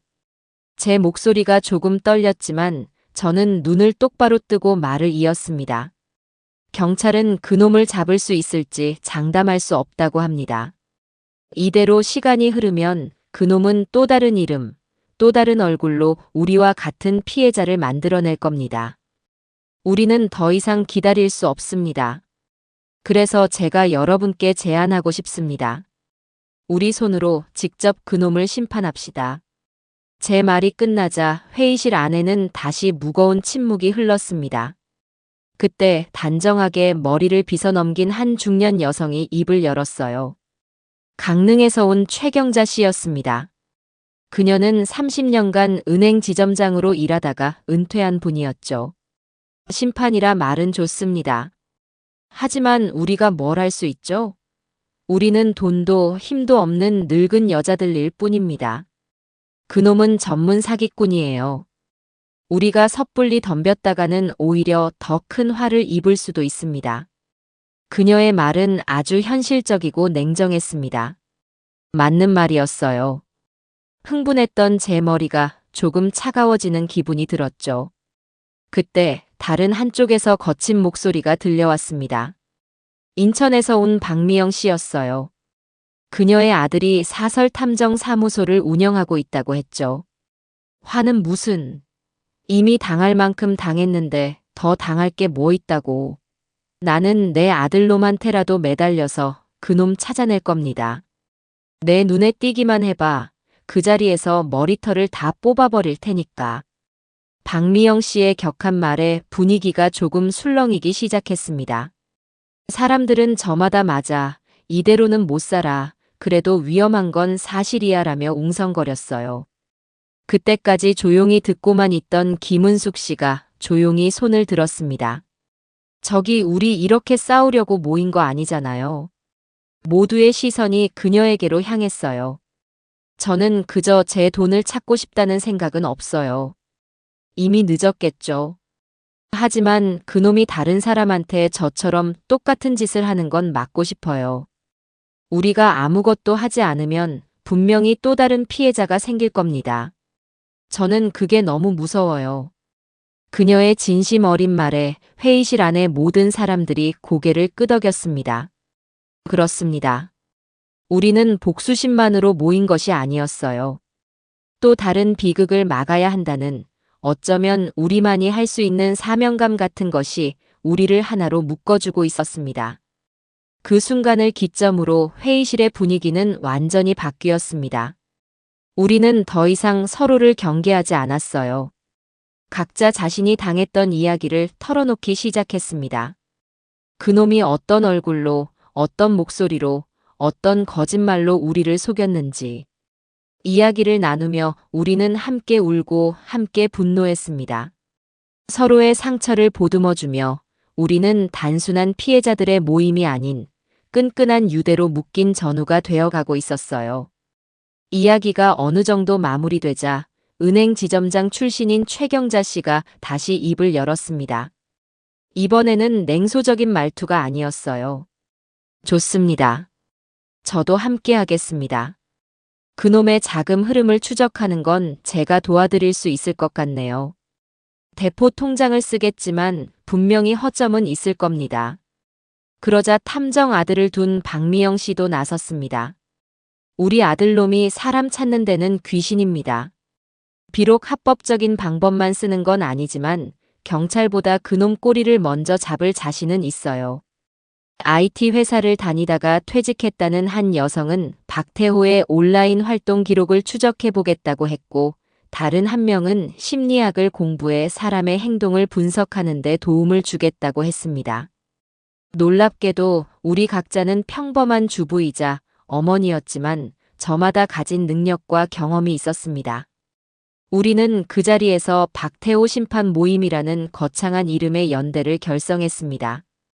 그렇게 며칠간 우리는 각자 맡은 분야에서 정보를 수집하고 분석하기 시작했습니다. 최경자 씨는 박태호가 사용했을 법한 대포 통장들의 명의를 추적했고, 박미영 씨의 아들은 전국의 CCTV와 차량 기록을 뒤지며 그의 행방을 쫓았죠. 하지만 박태호는 역시 프로였습니다. 그는 어떤 흔적도 남기지 않았고 우리의 수사는 번번이 벽에 부딪혔습니다. 모두가 지쳐가던 어느 날이었어요. 모임원 중 가장 말이 없던 한 여성이 떨리는 목소리로 입을 열었습니다. 그녀는 박태호의 전 연인이었고 가장 큰 금액의 사기를 당한 피해자였죠. 그동안 죄책감 때문에 모임에서도 고개를 들지 못하던 그녀였습니다. 저 혹시 도움이 될지 모르겠는데. 모두의 시선이 그녀에게로 쏠렸습니다. 그 사람이 저랑 사귈 때 가끔씩 들어가던 사이트가 있었어요. 아주 부자들만 가입할 수 있는 비공개 재혼 사이트였는데 자기는 외로운 사람들의 마음을 이어주는 좋은 일을 하는 거라고. 재혼 사이트요? 네. 거기서 항상 자기를 성공한 재미교포 사업가 제임스 박이라고 소개했어요. 혹시 지금도 거기서 활동하고 있을지도 몰라요. 그녀의 말이 끝나는 순간 회의실 안의 모든 사람들이 동시에 자리에서 벌떡 일어났습니다. 드디어 우리가 그토록 찾아 헤매던 결정적인 돌파구가 열린 것이었습니다. 캄캄한 어둠 속에서 마침내 한 줄기 빛을 발견한 기분이었죠. 우리는 서로를 부둥켜 안고 환호성을 질렀습니다. 박태호, 그 악마의 꼬리가 드디어 잡히기 시작한 겁니다. 결정적인 단서가 나오자 심판 모임의 분위기는 그 어느 때보다 뜨겁게 달아올랐습니다.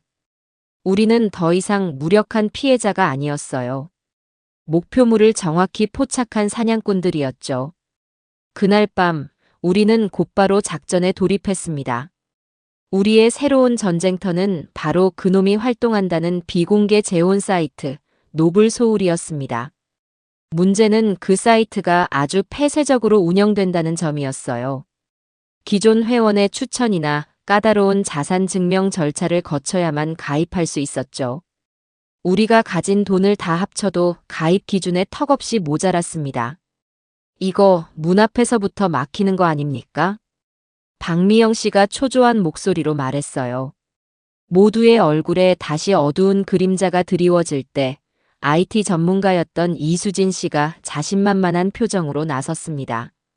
걱정 마세요. 세상에 뚫리지 않는 방패는 없는 법이죠. 제게 하루만 시간을 주세요. 제가 어떻게든 초대장을 하나 만들어 보겠습니다. 그녀는 그날 밤 자신의 집으로 돌아가 밤을 새워 사이트의 보안 시스템을 분석했습니다.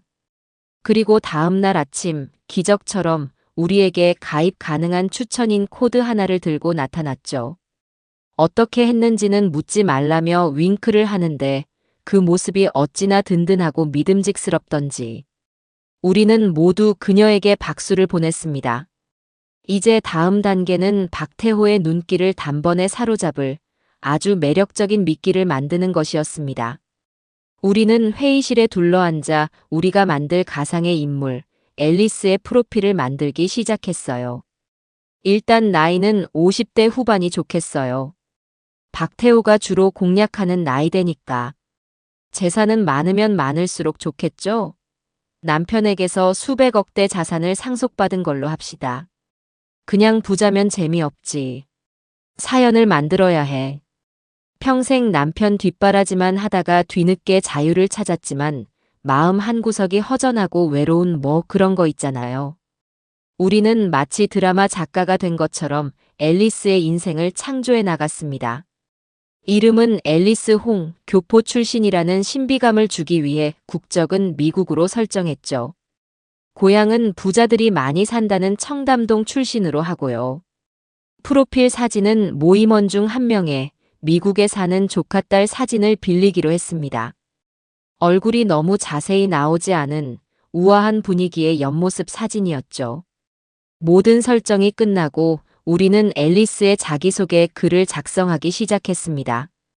박태호의 전 연인이었던 박선혜 씨의 조언이 결정적이었어요. 그놈은 겉으로는 강하고 도도해 보이지만 속으로는 외로움을 많이 타는 여자에게 끌렸어요. 그리고 자신의 성공을 과시하는 걸 아주 좋아했죠. 그러니까 그래 당신의 성공 스토리가 궁금하다는 식의 뉘앙스를 풍겨야 해요. 그녀의 조언에 따라 우리는 아주 완벽한 자기소개 글을 완성했습니다. 화려한 삶 속에 가려진 그림자를 이해해줄 진정한 소울메이트를 찾습니다. 라는 문장으로 끝나는 박태호가 그냥 지나칠 수 없는 미끼를 던진 것이었죠. IT 전문가 이수진 씨가 우리가 만든 프로필을 노블 소울 사이트에 업로드하는 순간 우리는 모두 숨을 멈추고 화면을 지켜보았습니다. 이제 주사위는 던져졌습니다. 그리고 우리의 예상은 정확히 맞아떨어졌습니다. 프로필을 올린 지 채 하루도 되지 않아 앨리스의 메시지함에 새로운 메시지가 도착했다는 알림이 떴습니다. 보낸 사람의 아이디는 LA의 신사 제임스 박. 바로 박태호였습니다. 우리는 서로를 부둥켜 안고 작은 환호성을 질렀어요. 굶주린 상어가 미끼를 덥석 문 것입니다. 그의 첫 메시지는 아주 능숙하고 세련되었습니다. 아름다운 앨리스님, 저와 같은 외로움을 느끼고 계시는군요. 어쩌면 우리는 아주 오랫동안 서로를 찾아 헤맸는지도 모르겠습니다. 박선혜 씨는 메시지를 보자마자 고개를 끄덕였어요. 맞아요. 이놈 수법이에요. 처음부터 운명인 것처럼 상대방을 착각하게 만들죠. 우리는 곧바로 답장을 보내지 않았습니다. 쉽게 잡히는 먹잇감에게는 매력을 느끼지 못하는 법이니까요. 우리는 일부러 몇 시간의 간격을 두고 아주 도도하고 시크한 말투로 짧은 답장을 보냈습니다. 관심 감사합니다. 하지만 저는 아무나 만나지 않습니다. 우리의 밀당 전략은 제대로 먹혀들었습니다. 박태호는 더욱 안달이 나서 계속해서 메시지를 보내왔어요. 자신의 사업이 얼마나 큰 성공을 거두었는지, 얼마나 많은 돈을 벌었는지, 그러면서도 마음은 얼마나 공허한지를 장황하게 늘어놓았죠. 박미영 씨의 아들이 파악한 바에 따르면 박태호는 원래 공략 중이던 다른 타겟서 초동 5여사에게 보내는 연락을 눈에 띄게 줄이고 온 신경을 앨리스에게 집중하기 시작했습니다.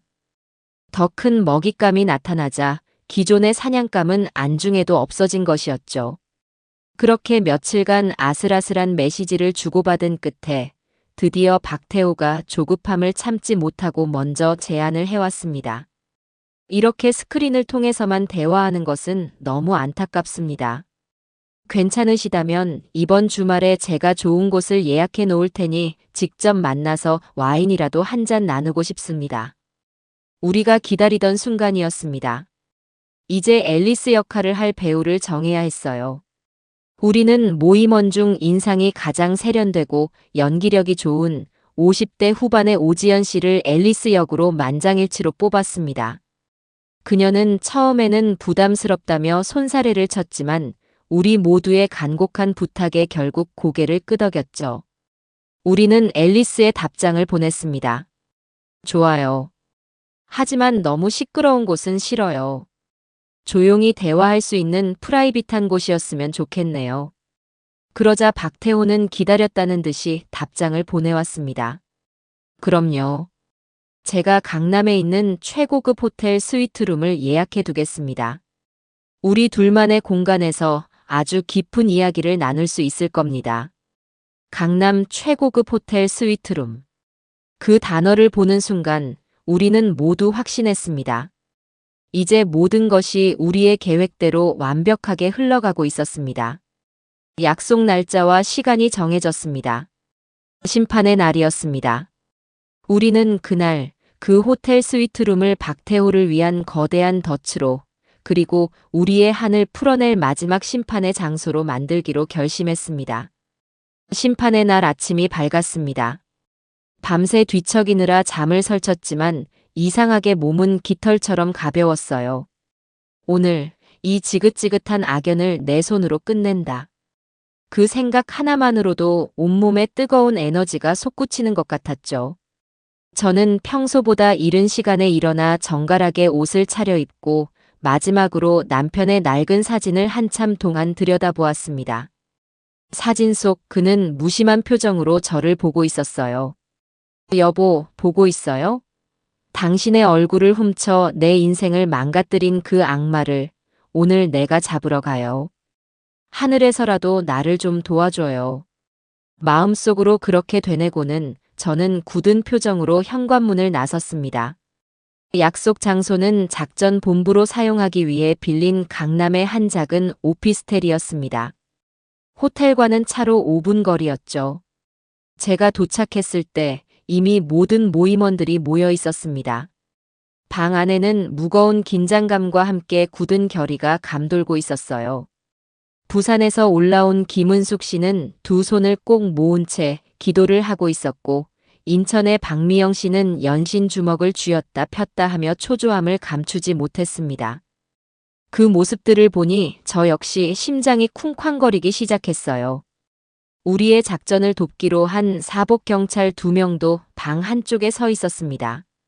그중 팀장으로 보이는 김 형사가 우리를 안심시키려는 듯 부드럽게 말했어요. 어머님들, 너무 걱정하지 마십시오. 저희가 호텔 안팎에 모두 배치되어 있을 겁니다. 유사시에는 1분 안에 현장으로 진입할 수 있습니다. 계획대로만 하시면 아무 문제 없을 겁니다. 김 형사의 말에 우리는 작게 고개를 끄덕였습니다. 잠시 후 우리는 마지막 작전 회의를 시작했어요. IT 전문가인 이수진 씨가 오피스텔 한쪽 벽에 설치된 커다란 모니터들을 가리키며 설명했습니다. 제가 어젯밤 호텔 스위트룸에 미리 들어가서 총 5개의 초소형 카메라와 마이크를 설치해 놨습니다. 여기 이 화면이 거실 전체를 비추는 메인 카메라. 이건 소파 쪽, 저건 침실 입구. 그리고 이건 앨리스님이 착용하실 브로치에 내장된 카메라입니다. 모든 영상과 음성은 이곳으로 실시간 전송될 겁니다. 박태호가 방 안에서 하는 모든 말과 행동이 녹화되는 거죠. 모니터에는 텅 빈 호텔 스위트룸의 모습이 선명하게 비치고 있었습니다. 화려하지만 차갑게 느껴지는 그 공간이 잠시 후 벌어질 치열한 전쟁터라고 생각하니 아찔한 기분이 들었죠. 은행 지점장 출신인 최경자 씨는 위조된 투자 계약서와 잔고 증명서를 테이블 위에 올려놓으며 말했습니다. 서류는 완벽합니다. 박태호가 의심할 여지는 없을 거예요. 앨리스 역할을 맡은 지연 씨는 이 서류의 이 부분에 서명하는 척하면서 신호를 보내주시면 됩니다. 모두의 시선이 오늘의 주인공인 오지연 씨에게로 쏠렸습니다. 그녀는 창백한 얼굴로 입술을 깨물고 있었어요. 평소에는 누구보다 당차고 활달한 그녀였지만 대한민국에서 가장 악랄한 사기꾼을 상대로 직접 연기를 해야 한다는 부담감은 이루 말할 수 없이 클 것이었습니다. 제가 그녀의 손을 꼭 잡아주자 차갑게 식은 손이 가늘게 떨려왔어요. 지연 씨, 할 수 있죠? 네, 언니. 해야죠. 저 때문에 이 모든 계획이 실패하면 안 되잖아요. 그런데 자꾸만 심장이 떨려서. 괜찮아요. 혼자가 아니잖아요. 우리가 바로 옆방에서 전부 지켜보고 있을 거예요. 그리고 이건 연기가 아니에요. 우리는 진짜 앨리스의 분노를 그놈에게 보여주는 겁니다. 지연 씨는 우리 모두의 얼굴이라고 생각해요. 제 말에 다른 모임원들도 모두 지연 씨의 어깨를 두드리며 격려했습니다. 우리가 있잖아. 그놈 얼굴에 침이라도 뱉어주고 와. 서로의 응원 속에서 지연 씨의 얼굴에 조금씩 혈색이 돌아오기 시작했어요. 작전 시작 시간까지는 2시간이 남아 있었습니다. 그 시간 동안 우리는 오지연 씨를 완벽한 청담동 앨리스로 변신시키는 작업에 돌입했습니다.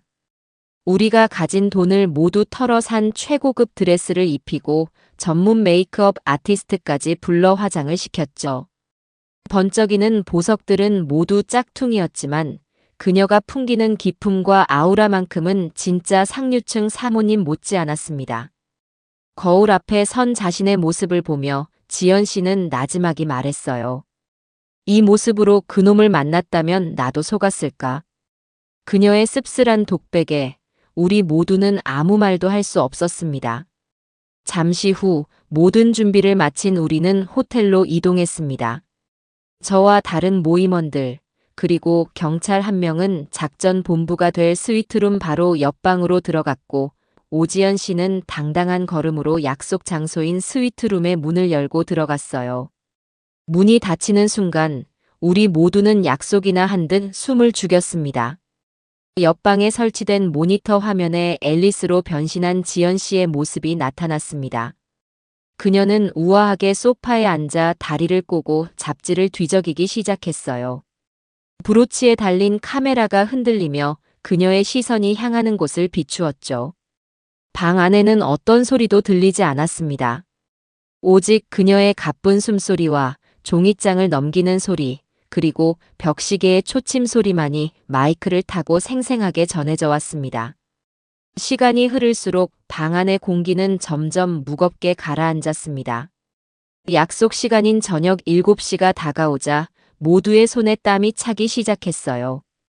박미영 씨는 초조하게 방 안을 서성거렸고 김은숙 씨는 두 눈을 감고 계속해서 무언가를 중얼거렸습니다.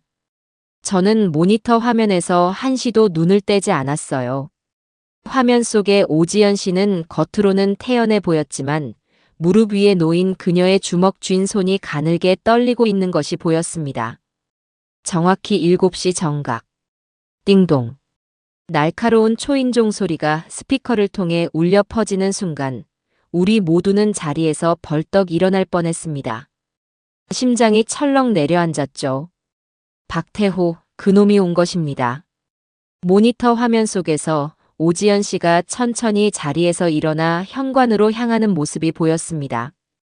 그녀의 뒷모습이 어찌나 위태로워 보이던지. 제발, 제발 실수하지 않기를. 우리 모두는 간절한 마음으로 화면을 지켜보았습니다. 현관문 앞 인터폰 카메라로 전환된 화면에 마침내 그놈의 얼굴이 나타났습니다. 최고급 맞춤 정장을 차려입고 머리에는 기름을 발라 단정하게 빗어 넘긴 모습. 그리고 제 전 재산을 들고 사라지던 그날과 똑같은 기름지고 탐욕스러운 미소를 입가에 걸고 있었죠.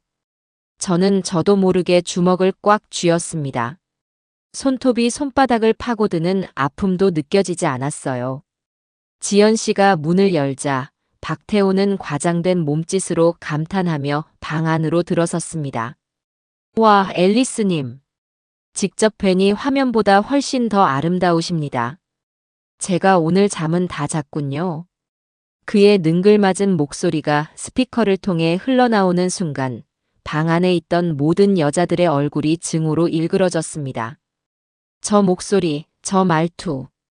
우리를 지옥으로 빠뜨렸던 바로 그 목소리였습니다. 화면 속에서 박태호는 아주 자연스럽게 지연 씨의 어깨를 감싸 안으며 거실로 향했습니다. 이제 우리의 마지막 연극이 시작된 것입니다. 저는 마이크를 입에 가까이 대고 지연 씨의 귓속에 꽂힌 초소형 수신기를 향해 나지막이 속삭였습니다. 시작해요, 지연 씨. 당신은 혼자가 아니에요. 박태호가 스위트룸 안으로 들어서는 순간 옆방 작전 본부의 공기는 얼음장처럼 차갑게 얼어붙었습니다. 우리 모두는 숨을 죽인 채 모니터 화면에 시선을 고정했어요.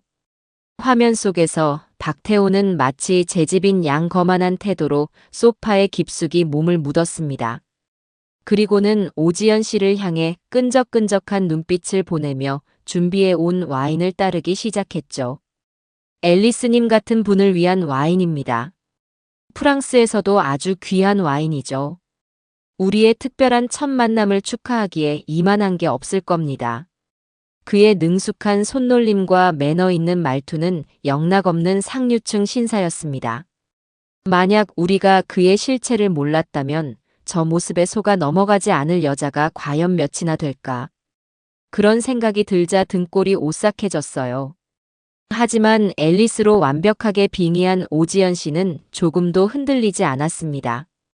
그녀는 박태호가 따라준 와인 잔을 우아하게 받아들고는 콧방귀를 뀌듯 말했죠. 어머, 제임스 씨. 저는 이런 대중적인 와인은 잘 안 마시는데. 그래도 성의를 봐서 한 모금만 마셔볼게요. 그녀의 도도한 태도에 박태호는 당황한 기색이 역력했지만 이내 더 흥미롭다는 듯한 표정을 지었습니다. 역시 박선혜 씨의 조언이 옳았어요. 그는 쉽게 넘어오는 여자에게는 매력을 느끼지 못하는 부류였던 겁니다. 하, 역시 앨리스님은 보통 분이 아니시군요. 좋습니다. 다음번에는 제가 세상에서 단 한 병뿐인 와인을 구해오도록 하죠. 두 사람 사이에는 팽팽한 기싸움과 함께 아슬아슬한 대화가 오고 갔습니다. 박태호는 자신이 얼마나 대단한 사업가인지, 미국과 유럽을 오가며 얼마나 큰 돈을 벌어들이고 있는지에 대해 쉴 새 없이 자랑을 늘어놓았습니다. 그가 뱉어내는 모든 말은 전부 거짓이었지만 너무나도 당당하고 확신에 차 있었기 때문에 듣는 사람을 현혹시키는 묘한 힘이 있었죠. 오지연 씨는 그의 허풍에 지루하다는 듯한 표정으로 맞장구를 쳐주면서도 교묘하게 대화의 주제를 사업과 투자 쪽으로 이끌어갔습니다. 그래서 제임스 씨가 하는 사업이 구체적으로 뭐죠? 저는 그냥 돈만 많은 남자는 별로더라고요. 미래를 내다보는 비전과 통찰력이 있는 남자가 좋아요. 그녀의 말에 박태호의 눈이 기다렸다는 듯이 번쩍였습니다. 드디어 미끼를 문 것이었죠. 그는 몸을 소파 앞으로 바짝 당겨 앉으며 목소리를 낮췄습니다. 사실 오늘 앨리스님께만 특별히 말씀드리고 싶은 게 있었습니다. 아무에게나 공개하지 않는 아주 극비의 투자 정보인데 옆방에서 화면을 지켜보던 우리는 모두 마른 침을 삼켰습니다. 은행 지점장 출신인 최경자 씨가 마이크에 대고 작게 속삭였어요. 이제 본론으로 들어가는군요. 지연 씨, 정신 똑바로 차려요. 박태호는 가방에서 서류 뭉치 하나를 꺼내 테이블 위에 펼쳐놓았습니다. 최경자 씨가 만든 가짜 계약서보다 훨씬 더 조잡하고 허술한, 누가 봐도 사기꾼의 서류였죠. 하지만 그는 그것을 대단한 비밀 문서인 양포장하며 열변을 토하기 시작했습니다. 이게 바로 제가 요즘 동남아시아에서 진행하고 있는 리조트 개발 사업 계획서입니다. 현지 정부 고위층과 직접 연계해서 진행하는 사업이라 수익률이 어마어마하죠. 지금 투자하시면 6개월 안에 원금의 3배는 보장할 수 있습니다. 원금의 3배. 그가 우리에게 했던 말과 토씨 하나 다르지 않았습니다. 수법이 전혀 변하지 않은 것이었죠. 저는 주먹을 꽉 쥐었습니다. 저 허황된 약속에 내 피 같은 돈이, 그리고 우리 모두의 인생이 날아갔다고 생각하니 피가 거꾸로 솟는 것 같았어요. 오지연 씨는 서류를 건성으로 훑어보는 척하더니 시큰둥하게 말했습니다. 나쁘진 않네요. 이런 비슷한 제안은 하루에도 수십 통씩 받아서요. 특별한 점은 잘 모르겠는데. 그녀의 시큰둥한 반응에 박태호는 더욱 초조해졌습니다. 그는 마지막 카드를 꺼내 들었어요. 앨리스님, 이건 그냥 투자가 아닙니다. 저와 함께 미래를 만들어 나갈 파트너가 되어달라는 제안입니다. 저의 모든 것을 걸고 앨리스님을 제 인생의 마지막 동반자로 만들고 싶습니다. 그의 느끼한 고백에 옆방에서는 헛웃음이 터져 나왔습니다. 박미영 씨는 저놈 주둥이를 그냥이라며 욕설을 내뱉었죠. 이제 모든 조건은 충족되었습니다. 오지연 씨는 잠시 고민하는 척하더니 이내 결심했다는 듯 고개를 끄덕였습니다. 좋아요. 제임스 씨의 진심을 믿어보죠. 어디에 사인하면 되나요? 그녀는 테이블 위에 놓여있던 만년필을 집어들었습니다. 그리고 최경자 씨가 알려준 대로 계약서의 가장 아래쪽 서명란에 펜촉을 가져다 댔습니다. 바로 그것이 우리가 약속한 마지막 신호였습니다. 그 순간 저는 옆방에 대기하고 있던 김 형사를 향해 고개를 끄덕였습니다. 그리고 제 손에 들려있던 인터폰의 버튼을 힘껏 눌렀어요. 지금입니다. 신호와 함께 옆방의 문이 벌컥 열렸습니다. 가장 먼저 제가 스위트룸 안으로 들어섰고 제 뒤를 이어 김은숙 씨, 최경자 씨, 박미영 씨, 우리 심판 모임의 회원들이 유령처럼 차례차례 모습을 드러냈습니다. 박태호는 소파에 앉아 있다가 갑자기 나타난 우리를 보고는 눈이 휘둥그레졌습니다. 그의 얼굴에서 자신만만하던 미소가 순식간에 사라지고 당황과 경악, 그리고 이해할 수 없다는 혼란의 표정이 스쳐 지나갔어요. 그는 자리에서 벌떡 일어나 뒷걸음질치며 더듬거렸습니다. 당신들이 왜 여기에 이게 무슨... 그는 우리를 번갈아 쳐다보다가 마침내 제 얼굴을 알아보고는 사색이 되었습니다. 그가 무언가 상황을 파악하고 도망치려 하기도 전에 호텔 복도에서 대기하고 있던 사복 경찰들이 눈 깜짝할 사이에 방 안으로 들이닥쳤습니다. 박태호, 사기 및 공갈 혐의로 당신을 체포합니다. 당신은 묵비권을 행사할 수 있고 변호사를 선임할. 경찰들은 일사불란하게 그의 양팔을 뒤로 꺾어 수갑을 채웠습니다. 박태호는 짐승처럼 발악하며 저항했어요. 이거 놓으라고. 당신들 뭐야? 내가 누군 줄 알고 이래. 이거 다 함정이야. 저것들이 나를 모함하는 거라고. 하지만 그의 비참한 저항은 건장한 경찰들 앞에서는 아무 소용이 없었습니다. 그는 바닥에 무력하게 짓눌려 옴짝달싹도 못하는 신세가 되었죠. 화려했던 스위트룸은 순식간에 아수라장으로 변했습니다. 와인병이 깨지고 서류들이 바닥에 나뒹굴었죠. 저는 차갑게 식은 눈으로 그 모든 광경을 지켜보았습니다. 그리고 수갑이 채워진 채 바닥에 엎드려 있는 그의 앞으로 천천히 다가갔어요.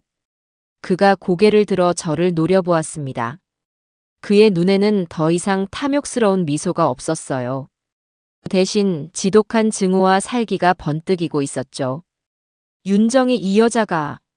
그가 저를 향해 악담을 퍼붓기 시작했습니다. 하지만 저는 더 이상 그의 말에 상처받지 않았습니다. 저는 그의 눈을 똑바로 마주보며 제 안에 남아있던 마지막 감정까지 모두 쏟아내듯 아주 차갑게 가라앉은 목소리로 말했습니다. 그 얼굴로 더는 내 남편인 척하지 마.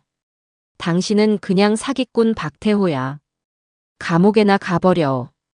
제 말이 끝나자 저는 더 이상 그 앞에서 쓰러지지 않았습니다. 오히려 꼿꼿하게 허리를 펴고 그의 비참한 최후를 똑똑히 제 눈에 담았습니다. 길고 길었던 악몽이 드디어 끝나는 순간이었습니다. 박태호가 수갑을 찬 채 경찰들에게 끌려나가는 순간 스위트룸 안에는 잠시 정적이 흘렀습니다. 조금 전까지의 소란과 격정이 거짓말처럼 사라지고 모두들 멍하니 그가 사라진 문 쪽을 바라보고 있었죠. 길고 길었던 싸움이 끝났다는 안도감과 그동안 억눌러왔던 감정들이 한꺼번에 몰려와 누구 하나 쉽게 입을 열지 못했습니다. 가장 먼저 정신을 차린 것은 저였습니다.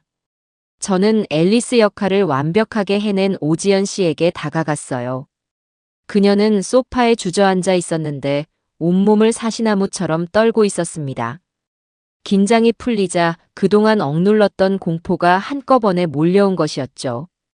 제가 그녀의 어깨를 감싸 안아주자 그녀는 제 품에 얼굴을 묻고 어린아이처럼 흐느끼기 시작했습니다. 언니 무서웠어요. 정말 너무 무서웠어요. 괜찮아요, 지연 씨. 다 끝났어요. 정말 잘해줬어요. 당신 덕분에 우리가 해낸 거예요. 지연 씨의 울음은 기폭제가 되었습니다. 그녀의 울음소리를 듣고 있던 다른 모임원들도 하나둘씩 서로를 부둥켜 안고 참아왔던 눈물을 터뜨리기 시작했어요. 김은숙 씨는 내 돈 내 피 같은 돈. 이라며 오열했고 박미영 씨는 저런 놈은 평생 감옥에서 썩어야 해. 라며 분노의 눈물을 쏟아냈습니다. 그동안 가슴속에 응어리져 있던 모든 한과 서름이 한꺼번에 터져나온 것이었죠. 화려한 호텔 스위트룸은 순식간에 우리들의 눈물바다가 되었습니다. 저 역시 눈물을 참을 수가 없었어요. 하지만 그 눈물은 더 이상 절망이나 슬픔의 눈물이 아니었습니다. 모든 것을 이겨냈다는 안도감과 혼자가 아니라는 연대감에서 비롯된 뜨거운 눈물이었습니다. 한참을 그렇게 울고 난 뒤 우리는 경찰서로 이동해 참고인 조사를 받았습니다. 조사를 받는 내내 우리는 서로의 곁을 지켰습니다. 경찰들은 우리를 단순한 피해자가 아닌 범인 검거의 1등 공신으로 대우해 주었죠. 김 형사는 조사를 마치고 나오는 제게 다가와 깊이 고개를 숙였습니다. 어머님들 덕분입니다. 저희가 몇 년을 쫓아도 잡지 못했던 놈인데 어머님들의 용기가 아니었다면 불가능했을 겁니다. 정말 대단하십니다. 경찰서를 나서는 우리의 발걸음은 더 이상 무겁지 않았습니다. 동이 터오는 새벽 공기가 유난히 상쾌하게 느껴졌어요. 우리는 근처의 작은 해장국집에 들어가 나란히 앉아 늦은 식사를 했습니다. 아무도 지난밤의 일에 대해 먼저 이야기하지 않았지만 우리는 서로의 눈빛만으로도 모든 것을 이해할 수 있었죠. 우리는 더 이상 외롭고 무력한 피해자가 아니었습니다. 거대한 악에 맞서 함께 싸워 이겨낸 세상에서 가장 강한 전우들이었습니다. 박태호 사건은 다음 날 아침 모든 언론의 헤드라인을 장식했습니다. 희대의 사기꾼, 피해자 할머니들의 함정에 빠져 검거, 영화보다 더 영화 같은 복수극 같은 자극적인 제목의 기사들이 쏟아져 나왔죠. 저희 심판 모임의 이야기는 순식간에 전국적인 화제가 되었습니다. 방송국이며 신문사에서 인터뷰 요청이 빗발쳤고 저희 집 앞에는 기자들이 진을 치기 시작했어요. 저는 모임원들을 대표해 딱 한 번 방송사와 인터뷰를 하기로 결심했습니다. 카메라 앞에 앉아 조명을 받으니 심장이 떨렸지만 저는 피하지 않고 제가 하고 싶은 말을 똑바로 전했습니다. 많은 분들이 저희의 행동을 복수라고 말씀하십니다. 하지만 저희는 단순히 복수를 위해 이런 일을 벌인 것이 아닙니다. 저희는 그저 사랑을 믿고 사람을 믿었던 죄밖에 없습니다. 그리고 그 마음을 악랄하게 이용한 사람이 있다면 그 어떤 대가를 치르더라도 반드시 벌을 받아야 한다는 것을 보여주고 싶었습니다. 이 세상의 다른 피해자분들께 당신들의 잘못이 아니라고, 결코 혼자가 아니라고 말씀드리고 싶었습니다. 제 인터뷰가 나간 후 놀라운 일들이 벌어지기 시작했습니다. 저희가 알지 못했던 박태호의 추가 피해자들이 전국 각지에서 용기를 내어 경찰서에 제보를 하기 시작한 겁니다. 그가 저지른 범죄의 규모는 눈덩이처럼 불어났고 그는 재판에서 가중처벌을 받아 법정 최고형에 가까운 아주 긴 징역형을 선고받았습니다.